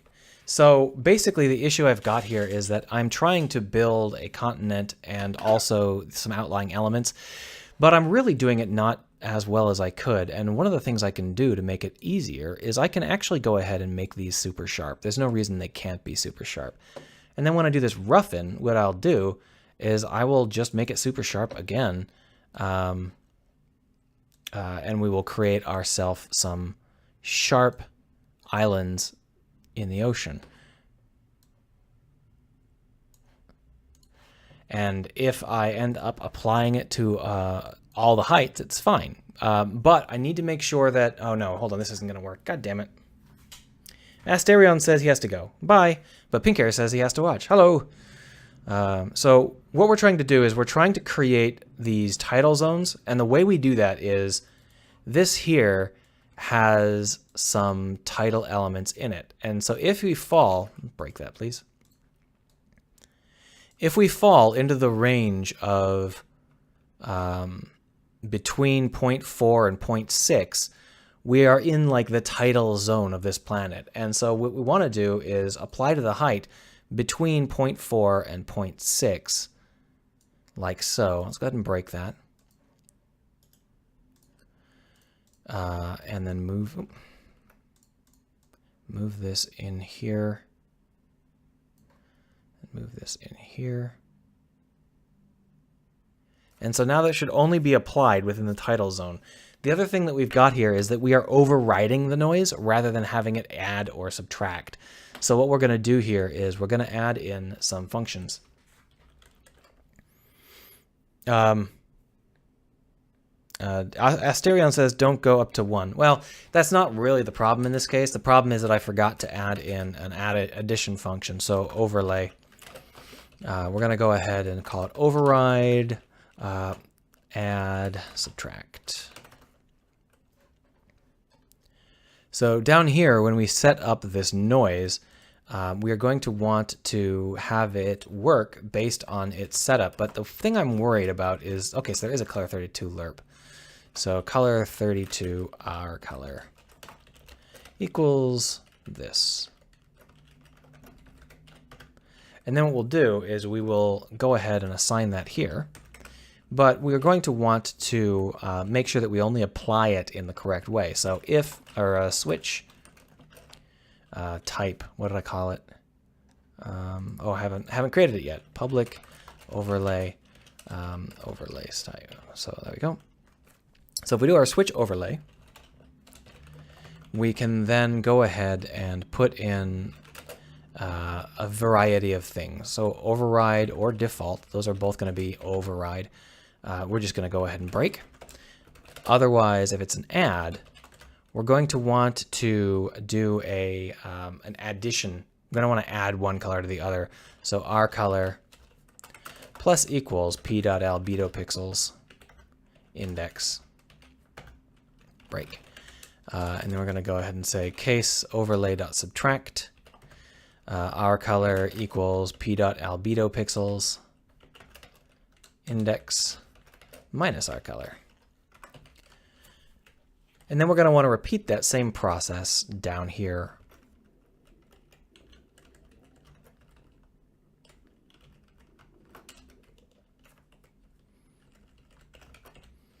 I'll probably only be around for another half hour or so because I'm getting pretty hungry. You might have been able to hear my stomach growling. So these are things that can be we can make this a lot more better coded. Right now I'm just moving forward as fast as possible, which isn't always the best choice. But the point is that we should now be able to have errors. You cannot add two colors together. You seriously can't add two colors? So I can lerp between colors, but I can't add colors. Are you freaking kidding me? Wow. That's fucking dumb. All right.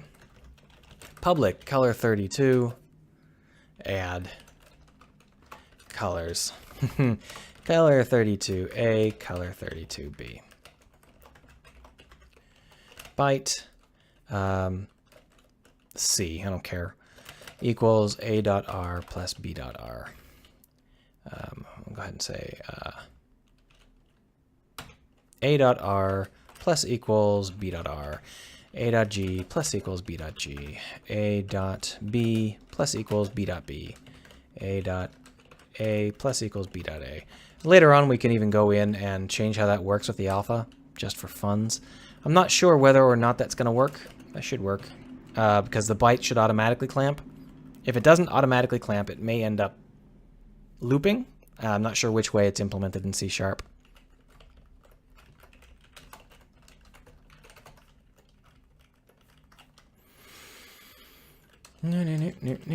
All right, so now we can just go ahead and use those instead.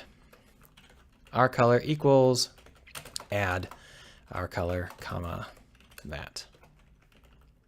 Our color equals subtract our color, that. Oh, that's got it backwards. Okay, so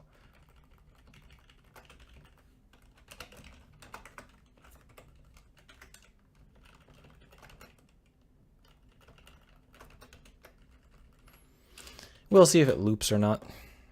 Case 0 already occurs. Oh, subtract.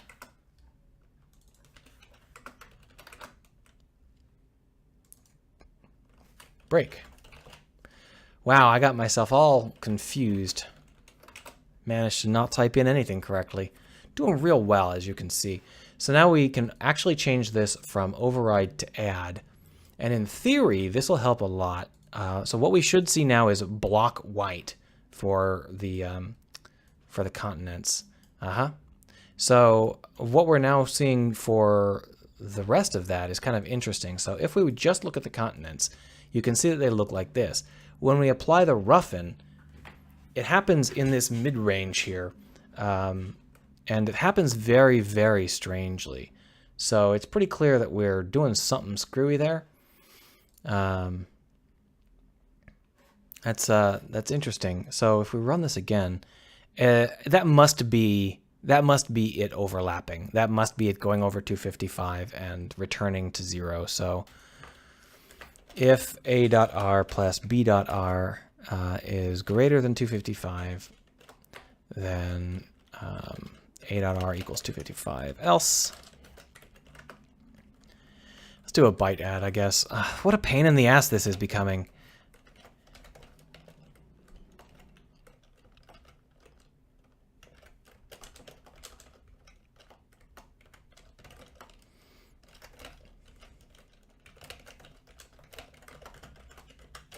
If a, thank you, if a plus b is greater than 255, return 255. Return a plus b. Public byte b minus b.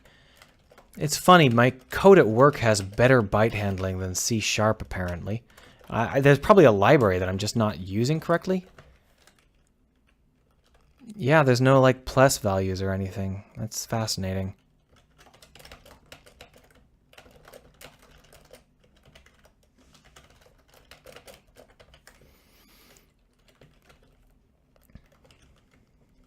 So we'll go ahead and say that a.r equals b pb a.r b.r. I could also override some values in here. Change how the byte form, you know, I could go ahead and like do some deep magic to get this to work by using actual operators, but that seems like it would be a big pain in the ass, so we're not going to do that.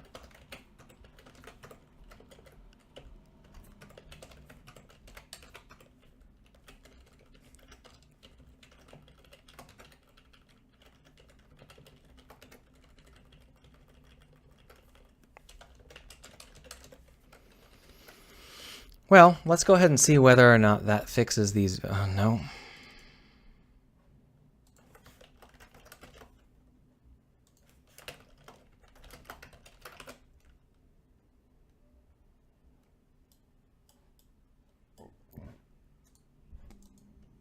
Fucking hell. I hate when I get stuck on this just nitty-gritty crap details that the language should frigging handle. It should know how to add 2 colors. It should know how to add 2 bytes. Jesus. All right, so run now. Oh, no, it's still erroring. The question is it erroring because I have misunderstood something or not?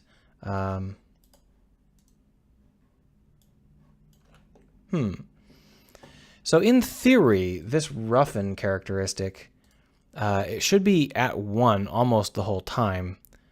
So it should be adding 1. That should be what it's doing.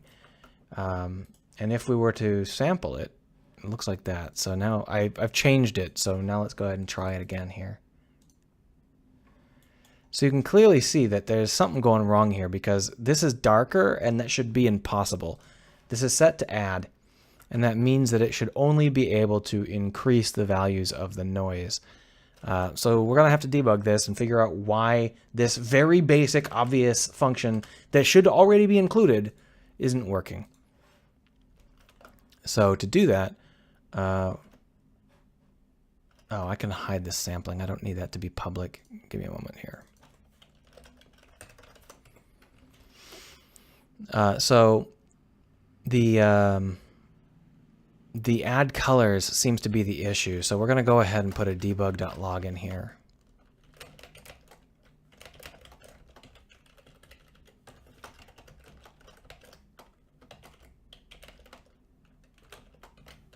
And we're going to go ahead and see what the heck's up.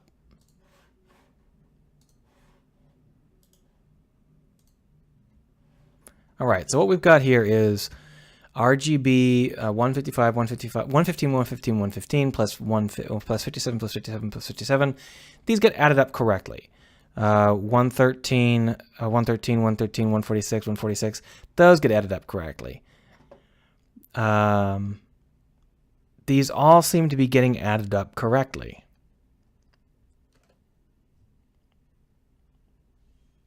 I don't see any issues here. These seem to all be working.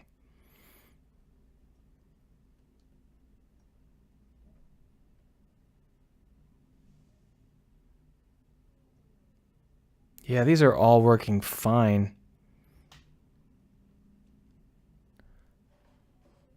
That's strange that we would ever end up with a 0 then. Oh, was I looking at the color? Hold on, I bet I was just being an idiot.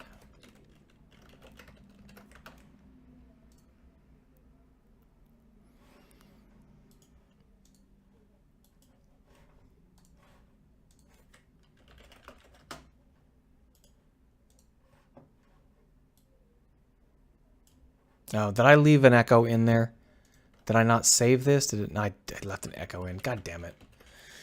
This might actually be a good time to go get lunch because that's not going to work out. I really need to just kill that entire process now, I suppose. Great.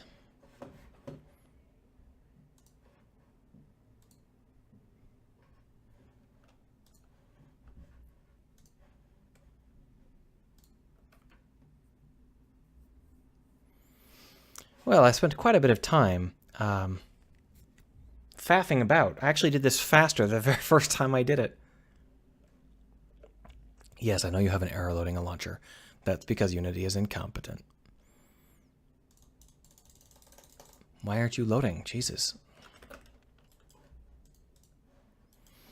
Okay, so now that I've removed that stupid line, it should run fine. Yeah, there we are. Now the problem is, of course, that I haven't saved it terribly recently. But there's not a whole lot of work left to do, so it should work fine. So we're going to apply to height, and as I said, the middle is where we want that to be. And we'll go ahead and sample that. That should be fine. It's got some unusual distortion at the back here. I don't remember why that should happen. That's interesting. Well, we'll go ahead and stick to the front for now and see how this runs. All right, so you can see that this is not really adding. These values should be 1. Okay, so it's not adding at all. It is just... It's just overriding. It's not adding. So what's going on here? Did I just do a basic error where I just did something dumb? Yes. I'm just an idiot. I'm just an incredible, colossal idiot that does not develop very well. There we are. Now we should be able to do it. Hurrah! Okay. Now we're starting to get somewhere. So... the problem was that I wasn't actually using the color we were calculating. And the result was nonsense. So what we're doing now is we're roughening up the edges, but the problem is that we're not getting very good gentle edging here. It's a very, very sharp edge, both inside and out. I don't mind if it's a sharp edge on this side so much, but I do mind if it's a sharp edge on the other side. This needs to be... We changed all of this stuff, but it didn't end up taking because I forgot to save. So if we run this again, it should be the same values, but we should now have a much easier time. So you can see that at least now there's no edge between them, but it does mean that we end up with this being a little bit more aggressive than I like. So we're going to go ahead and just push this a little bit differently.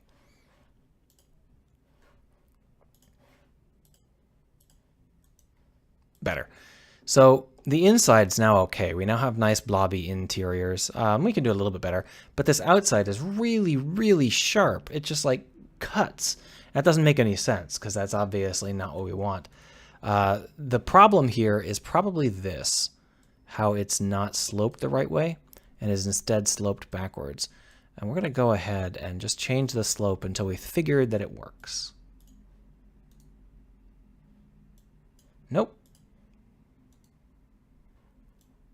No, for some reason now it's not working at all. Okay, that was weird.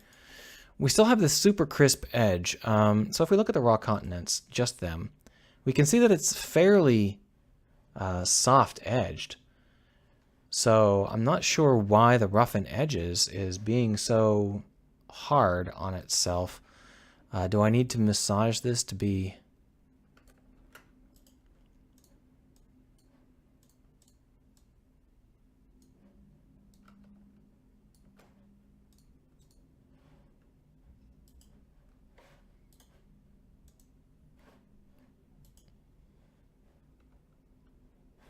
That's an interesting thing. That shouldn't be that way anymore. Whatever. We'll leave it for now. What's going on here? This sharp edge literally shouldn't exist. So think that the problem is that these rough edges are being applied to 0 when 0 really isn't a value that we want it to apply to. But it shouldn't be that rough, should it? I guess it should. Okay. So we still have a real rough set of edges, but it's a little bit less rough. I'm trying to figure out exactly why. I think I'm screwing this up here. So we've got an apply to height for the continent. The continent just applies to all height. And then the noise map is this, right? And I think what we need to do is put some serious curve into this noise map, like this. Because that way what we'll get is a nice smooth set of values rather than the extremely hard-edged values we were getting before. And now what we want to do here is we want to raise values up above 0. We want to raise them, anything that's down near 0.1, we want to think about raising it up closer to 1. And that should be what we're doing here. So what we're going to do, we're going to try that. Just run it. Run. Okay, so I'm thinking that maybe if we add in a sync edges here, what we can do is we can have a subtract, we can use a flat, and then we can set it up to apply to, I don't need this noise map, how do I clear it? Do I just delete them manually? I guess so.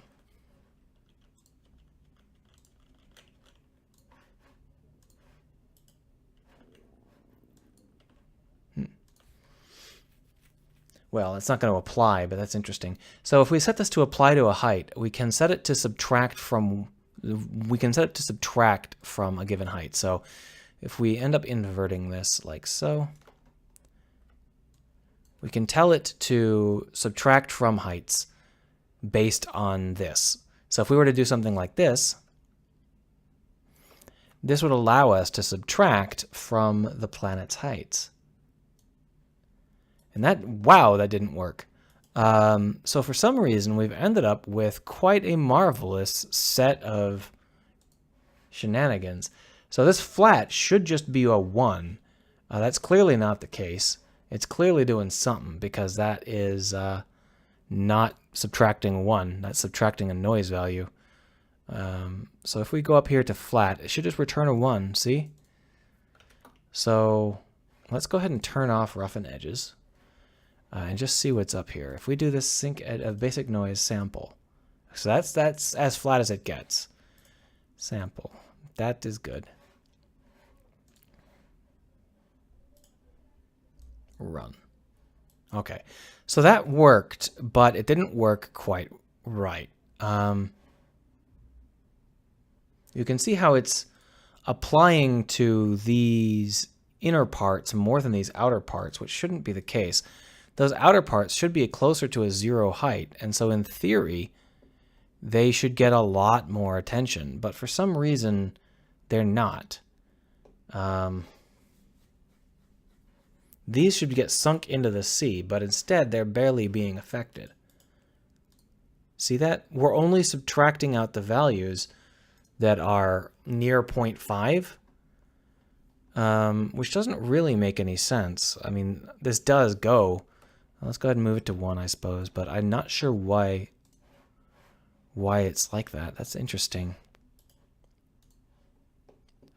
So it looks like this is actually doing the exact opposite of what I want it to do.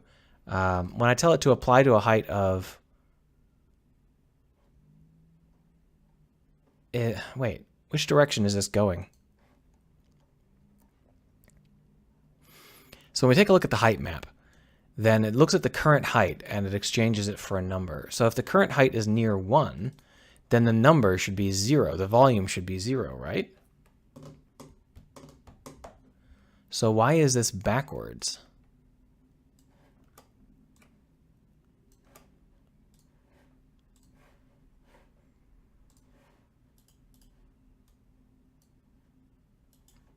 That doesn't appear to work at all, does it? It might work. That might be what I told it to do. If I just do the continents sample. Yeah, so that's actually what I told it to do. But the apply to height value is backwards. The volume... It might be that subtract is backwards.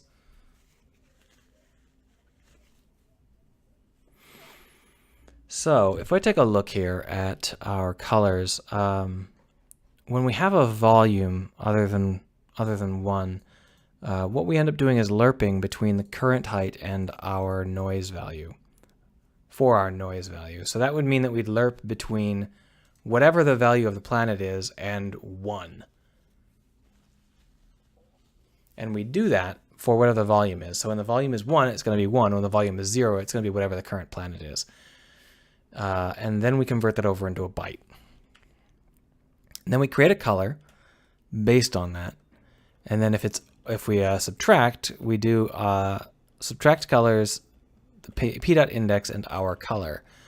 And up here, subtract colors, p.index and our color, subtract bytes, a minus b. So the subtracting should work. Is it a volume problem? Let's go ahead and turn on some debugging and see if I can debug why this issue is happening. So first off, how does that look? All right, that's fine. Now what we're going to want to do is find the subtract and have it tell us what's going on here. Echo debug.log a plus minus plus b, and then debug.log a.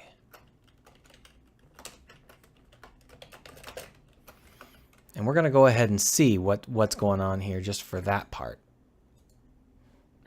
So here you can see 0 minus 0 equals 0. Oh, well, the alpha is getting subtracted. That's the problem. We're not going to be subtracting the alphas. That's not the problem, but that's a problem. So here we can see that we got some 1, 1, 1.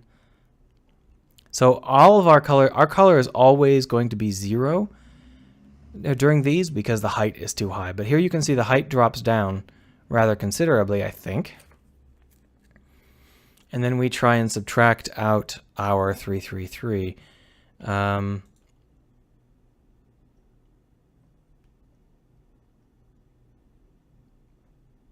So the subtraction is working to some extent. Let's see whether or not it is the alpha that's causing the issue. It doesn't appear to be. So it's not an alpha causing the problem.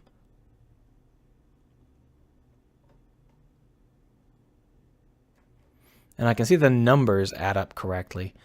So if we take a look at what colors we're actually using, we've got this volume is only applying to our height map. It should really be applying to all of our pixels. So we're going to go ahead and move this up here. And then here, we're going to go ahead and calculate out this noise value. I think that's probably also going to be better done up here. So we just adjust the noise value right up here, right up front, so we don't have to worry about adjusting it twice. But that shouldn't affect our colors at all.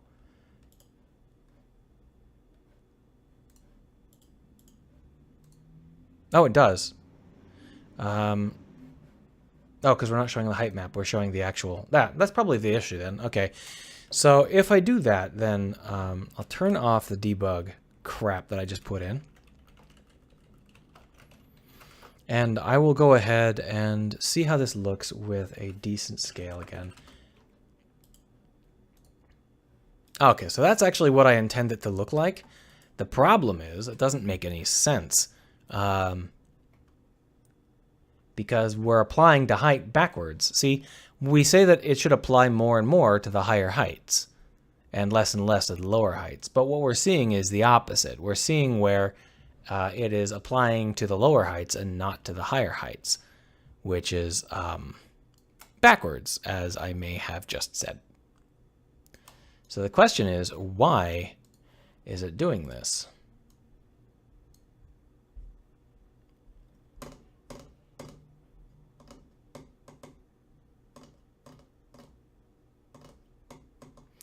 So the red channel is the height, and white is 255, and black is 0. So the question is, why is it plugging in 255 for a volume and getting back the wrong set of values? Because apply to height is what we're using. And when we get the volume, here it is. Current height equals 0. Current height equals float p height map pixels.r divided by 255. So that's going to give us a 0 to 1, with white being 1. And then here we say volume equals apply to height, evaluate current height. The current height being between 0 and 1, with 1 being white. So the question is, why is this producing values that don't make any sense? Let's go ahead and find out.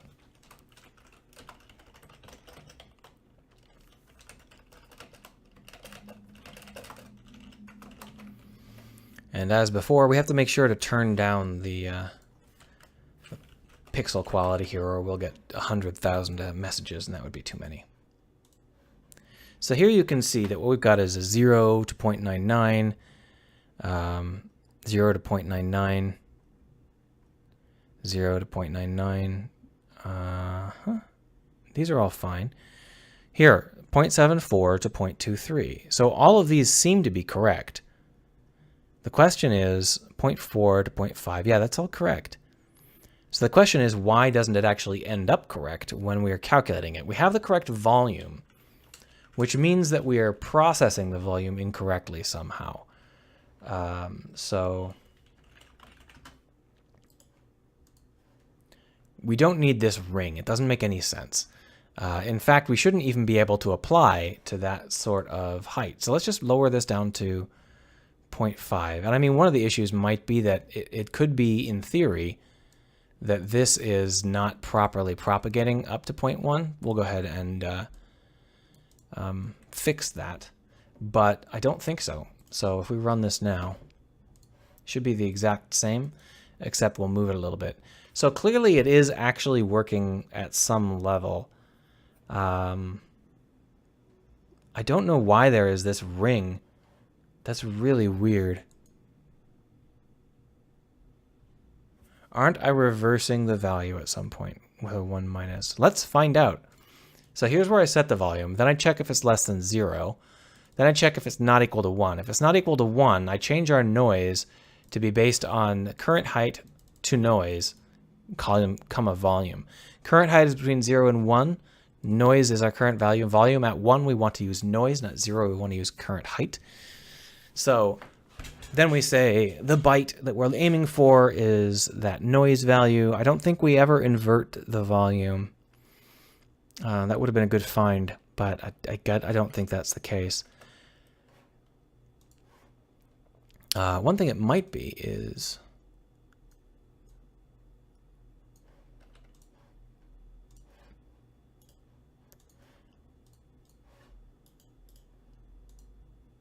Okay, so you can see that it's actually getting worse rather than better as I change that lower value to have a higher volume. That's really strange. So in theory, we should be getting nothing but ones back. It might be that we're not getting ones back. It might be that there's something wrong with that. So we'll go ahead and use this overmapper.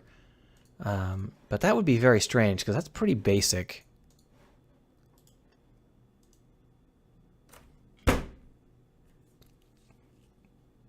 Okay. Okay, so apparently the problem is that the flat is broken. What? Okay, hold on. Now it's working just period. Okay, so there's apparently a bug in the noise map. When the noise map only has one entry, it screws up. So we're going to have to change the noise map check to greater than 1, or the animation check to greater than 1 rather than greater than 0, which isn't a big deal, but it's a little bit annoying. So we've got apply to height and we've got a noise map. So here's apply to height. Where's our noise map?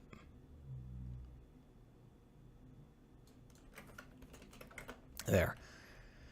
Well, that's how I want it to look. So that's correct now. I spent an hour doing nothing. Great, great. So what I want to have happen is this needs to be blobbier. And in order to do that, what I'm going to do is just tweak the values here. I've got this apply to height working okay, but what I need to have this noise map be is a different shape so that we get a blobbier set of noises. So if I were to take a look at how this will look, it'll look white, pitch white. Why? Why would it look pitch white? That's really weird. Because it's set to add? Because it's set to add. Okay. So when we do the override, we also need to make it so that instead of just being adding, it doesn't do this. So here we're going to say if sampling. If sampling. So if we're actually doing it correctly, then do that stuff. Otherwise, just give us the value, because obviously adding to a white value is not very useful.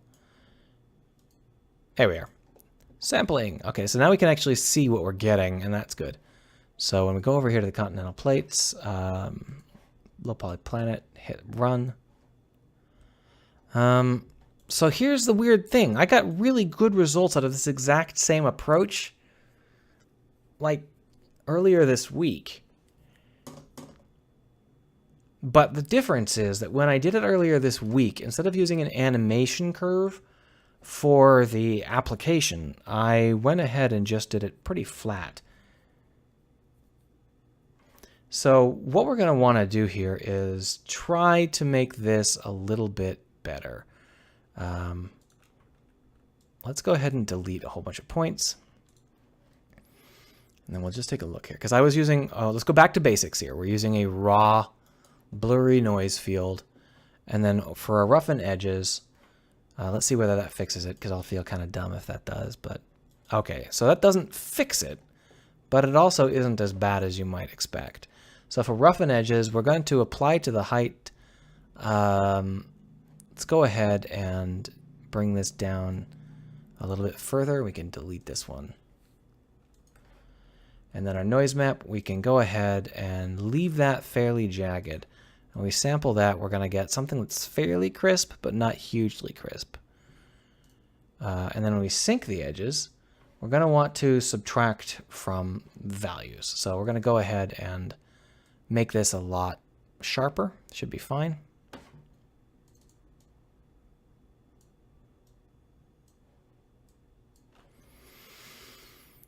All right, so let's go ahead and see whether or not this works. Boom. Okay, so that does not work, but it might not work just because I am too loud. If I bring this down from being maxed out at 1 to being maxed out at, say, 0.5 or 0.8. And then I do the same for roughen edges.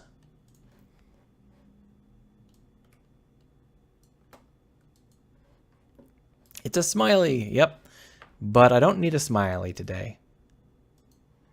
There we are. So you can see that I'm trying to get some ocean sort results, but I'm not getting them.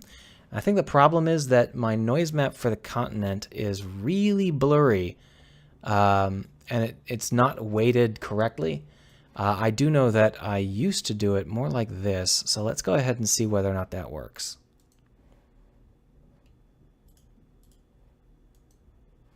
Okay, so that creates continents, but it doesn't create the mountainy continents that I want. So if I were to take the sink edges out and try one more time, you can see that I get like super, super heavy edges, and that's not what I needed.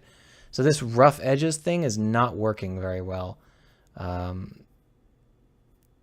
we've got this apply to height, and it's apparently not taking. Let's go ahead and make it so that it just applies to all heights, just to see what happens here.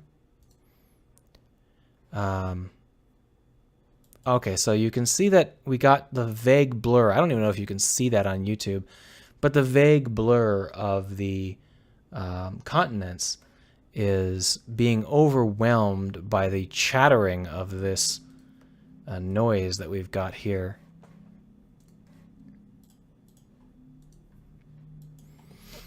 So if we do this, you can see that we have some values that are a little bit higher and some values that are a little bit lower. I'm going to go ahead and bring this noise map back up to the proper value, and then we're going to turn sync edges back on, and let's go ahead and see whether we get what I think we're going to get. Finally! Okay. So we're starting to get... I have to reconsider... So what I did is, last time I did a lot of trial and error, and I was like, okay, well, these magic numbers work, but I don't want to rely on magic numbers. So when I started this project, I was like, okay, I'm going to do this without magic numbers. But there are clearly some problems with how this is being applied. For example, this super, super crisp set of edges is way too much. And it may simply be that the apply to height noise map is too aggressive. So we'll bring that down, and we'll try and make it a little bit less aggressive.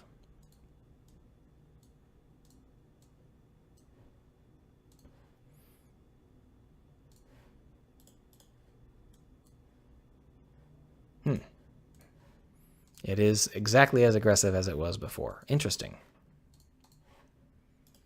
So this crisp edge is really strange because there's no visual indicator here that there should be a crisp edge, which implies there's something very screwy going on because that shouldn't be a crisp edge. Let's go ahead and make it Perlin noise with a forgiving noise map. Nope. So what's causing these crisp edges? Because there's nothing in the noise, in the height map, that indicates that there's a crisp edge there. There's no crisp edge here. So why is there a crisp edge on the planet?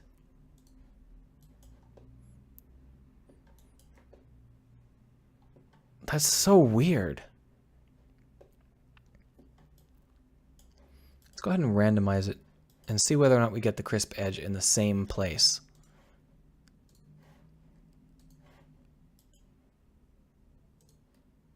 No? It seems like this thing is basically doing what it wants. But it's doing what I'm telling it to. I just don't understand what I'm telling it to do. And I've got to fix that problem. I've got to make myself better at this. So we've got this issue where the noise subtractor sync edges script isn't doing what I want it to do. And what I'm going to do is I'm actually just going to invert the applier and just see whether or not I can get this to work via pure weighting. Woo, that didn't work. So somehow subtracting an arbitrary value from a Perlin noise field somehow ended up blacking out the whole planet? That doesn't make any sense. Well, I mean, I'll go ahead and lower this and see what happens.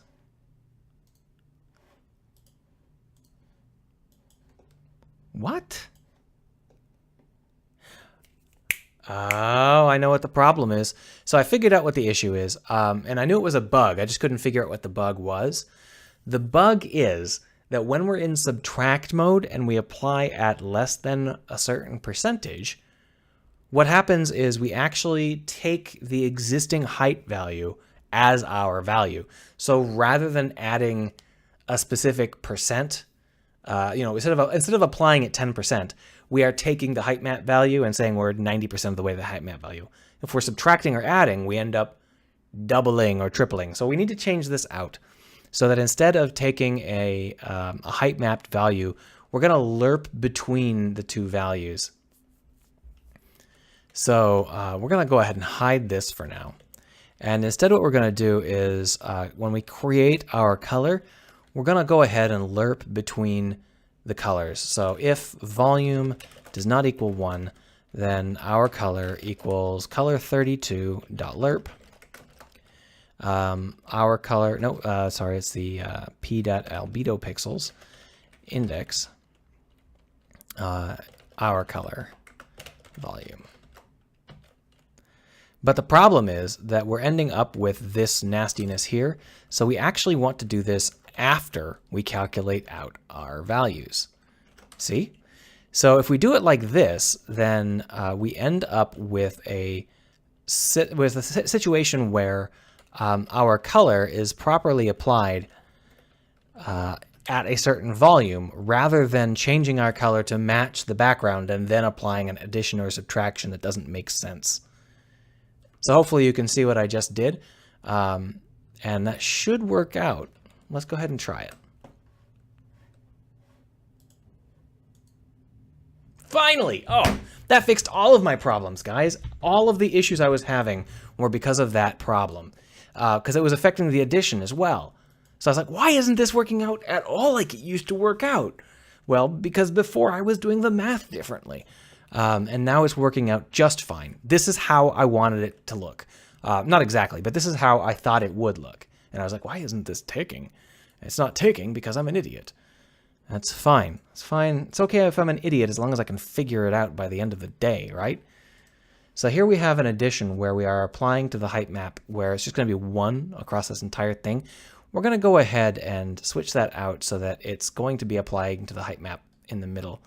And for some reason, it's getting really skewed, which is obnoxious, but that's okay. So we'll just bring this over to the middle, and then we'll bring it right back down here. Boom. And then for the sync edges, we're going to go ahead and make that, well, we can leave it like this for now. We're probably going to want to put a little bit of a curve in it, like this. So now we're going to see whether or not we can get something good here. So what I've done is I've made the C's a little bit deeper, but I still have a couple of issues where this raw continent is not, the noise map is not offset. That was the issue. I was wondering why we weren't getting continents. And the problem was because I was not offsetting the noise properly. There we are. So using this technique, you can create a variety of shapes relatively easily. So here you can see a continent with some swirly spiky bits. Now, the reason it's all swirly like that is because I've got some weird skewing going on, which I might have to debug, or I might just show you this face of the planet. But either way, when you randomize this, you get a variety of small details. And this is what I was trying to do. I was trying to get it to be like this. And I knew it was going to work because I did it before. I just programmed it wrong this time. Now, one of the issues we've got here is that our continents are not really very continenty. They are pretty soft. So in order to fix that, we're going to go ahead and do the same thing, but we're going to offset using a different shaped curve. And that should give us slightly more solid continents. Yeah, there we go. Now, what you're looking at here is a height map. Keep in mind, this isn't the albedo map of the planet. It's just the height map. And we would be using this to add in biomes, which are values that we haven't yet created, but we can create them right now. So we're going to add in a biome system. So we're going to call this a basic biome. And the basic biome is also going to descend from our placeholder, our texture proxy. Hello?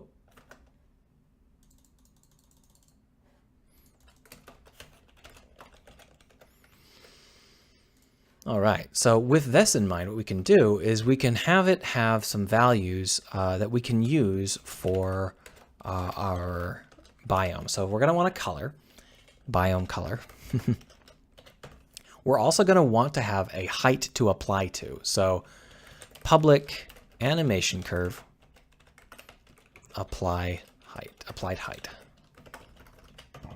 Excuse me.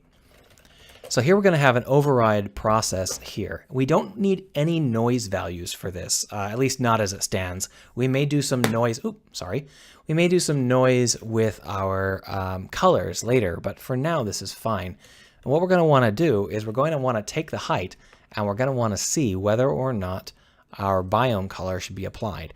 So I don't know how that got there. So to that, we're going to grab this height here, current height equals blah.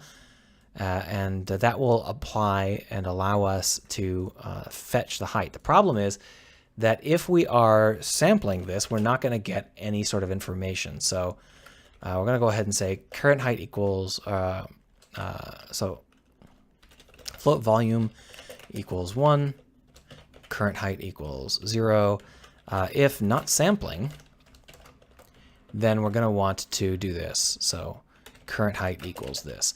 And that'll get a height between 0 and 1, which we can then translate into a volume. Volume equals applied height dot evaluate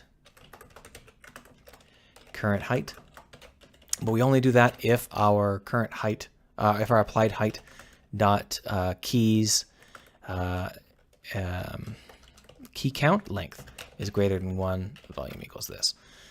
So down here, what we'll say is color 32, or we can even do this directly. We can say planet p dot albedo pixels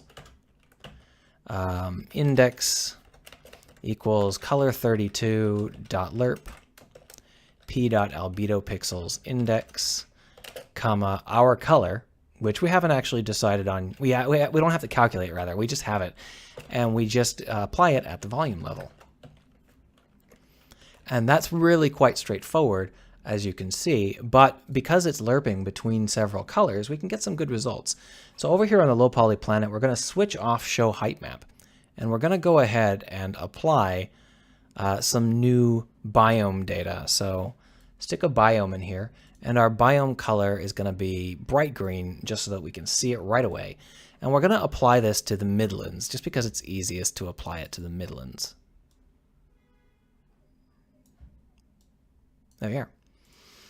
And now what we should be able to do is if we hit sample, it'll just turn the planet green. It did not turn the planet green.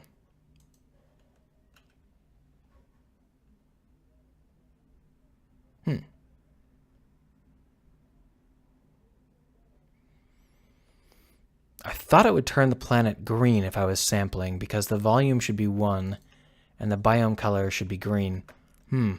Well, let's see whether or not it works on the planet. Okay, it doesn't work. So there's something screwy going on. Oh, the albedo here, it's bright green. So the question is, why isn't that applying to the planet? We don't have show height map turned on, so the planet should be taking the albedo properly. Show height map, albedo, albedo pixels, albedo apply. Here's the problem.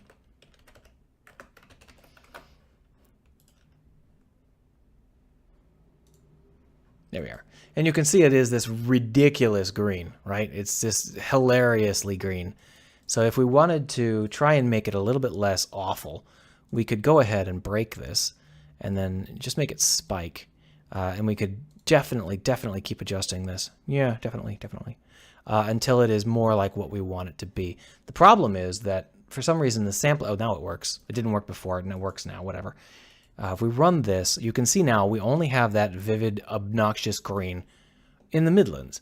Now the point here is this isn't the final height map. Once we've done this, we can then readjust the height map. So if we duplicate the continental plates and we run this twice, what will end up, well, we need to randomize it, sorry. what we'll end up with is a very complicated look. Right now we have a problem where we are still adjusting the albedo on the noise situation. We don't want to adjust the albedo for noise. Let's go ahead and take that out. We only really care about the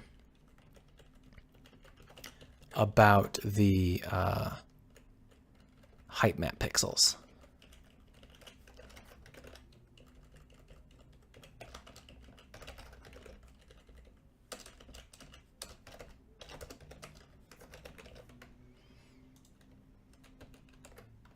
Because the albedo pixels are going to be strictly controlled by the non-noise elements. Or they might be noisy as well, but the non-height map elements. So if I run this, oh, it ended up pretty wild. So one of the issues we've got now is that our albedo map defaults to bright, blinding white, and it doesn't give a crap about the current height of the planet. So what you're seeing is that the oceans are a bright, blinding white, and so are the mountains. And obviously that's not what we want. Now, some of that will probably be fixed in just making this work a little differently, but we can duplicate this component. And I think you can have more than one basic biome on it. I think I can have as many as I want. And it can just handle all of them. So for example, if I want the biome color to be this deep sea blue, I can do that, and I can just have it be applied at a height where, you know, it's the opposite of this. It starts here at 1, and then it drops off rapidly as it goes up. So like here. The problem is we're going to have some gaps in there, so we'll have to think about the best way to do this. This isn't necessarily how we want to do it, but if we do it like this, then when we run the planet script, we can at least see where the oceans are, right? That's fine. One of the things we can also do is these can be in the opposite order, and we can have this just apply a lot more aggressively. So it's, you know, like I don't think that that's gonna, there we are. That's more like it. And that way what we can do is we can have it be ocean without any white sand around our new vivid green. Let's go ahead and make this vivid green a little bit less vivid green because it's really aggressive. Run. Randomize. So what I'm trying to do is show you that you can have the height maps change again afterwards, but I'm not 100% sure that that's happening. Because I don't see any... Oh, well, the colors aren't changing, of course. Because the colors aren't changing, we don't get to see the height map. If I were to turn on the height map again and run it, you won't be able to see the colors now, but you'll be able to tell that we at least have some extra stuff going on here. What we could do is we could duplicate this game object, but instead of green, we could make it like gold. And then I can delete this guy. And then I can run this planet again. Ah, see? So now you can see that we've got some stuff going on here. And it's quite entertaining. You can do a whole bunch of stuff using layers like this. So Albuechi has some stuff he's been saying. He says, it's doing what I'm telling it to do, but I don't know what I'm telling it is gold. Yep. And he says, wouldn't it be better if you just filled the whole planet with water than color the Midlands? No, well, yes and no. No in terms of it being hard-coded, because there's going to be a lot of planets with no water. Yes, in terms of maybe I should have a default color for the planet. But you're right in that there's definitely going to have to be some kind of hard-coded stuff going on here. The default colors, the problem is that, well, there is not really a problem, but the thing is that we're going to be using the height map for a lot of stuff, including normal maps and so on. In the previous version of this, which I did for the other game, I used the height map to darken the color map, but I didn't have it do anything else. So what I'm going to do is I'm going to go ahead and add that as an option, just so that we can have that work for the moment. Public bool tint by height equals true. And so down here, when we finish off our process, What we're going to want to do is change this by the height map. So float height equals height map pixels x plus y times width divided by 255f. So that'll give us between 0 and 1, and we can use that to tint the pixels. And we'll do that by saying that height equals height plus 1 divided by 2. And that way it'll be between 0.5 and 1, so we won't get any total black elements. And then we will go ahead and say that albedo pixels x plus y times width equals color32.lerp black. Color32 black equals new color32 255 black, and then B for the current albedo pixels x plus y times width, and then height. Here we'll say if tint by height, do this stuff.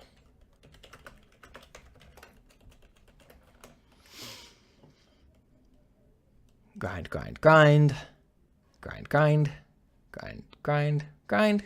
No, there's a bug.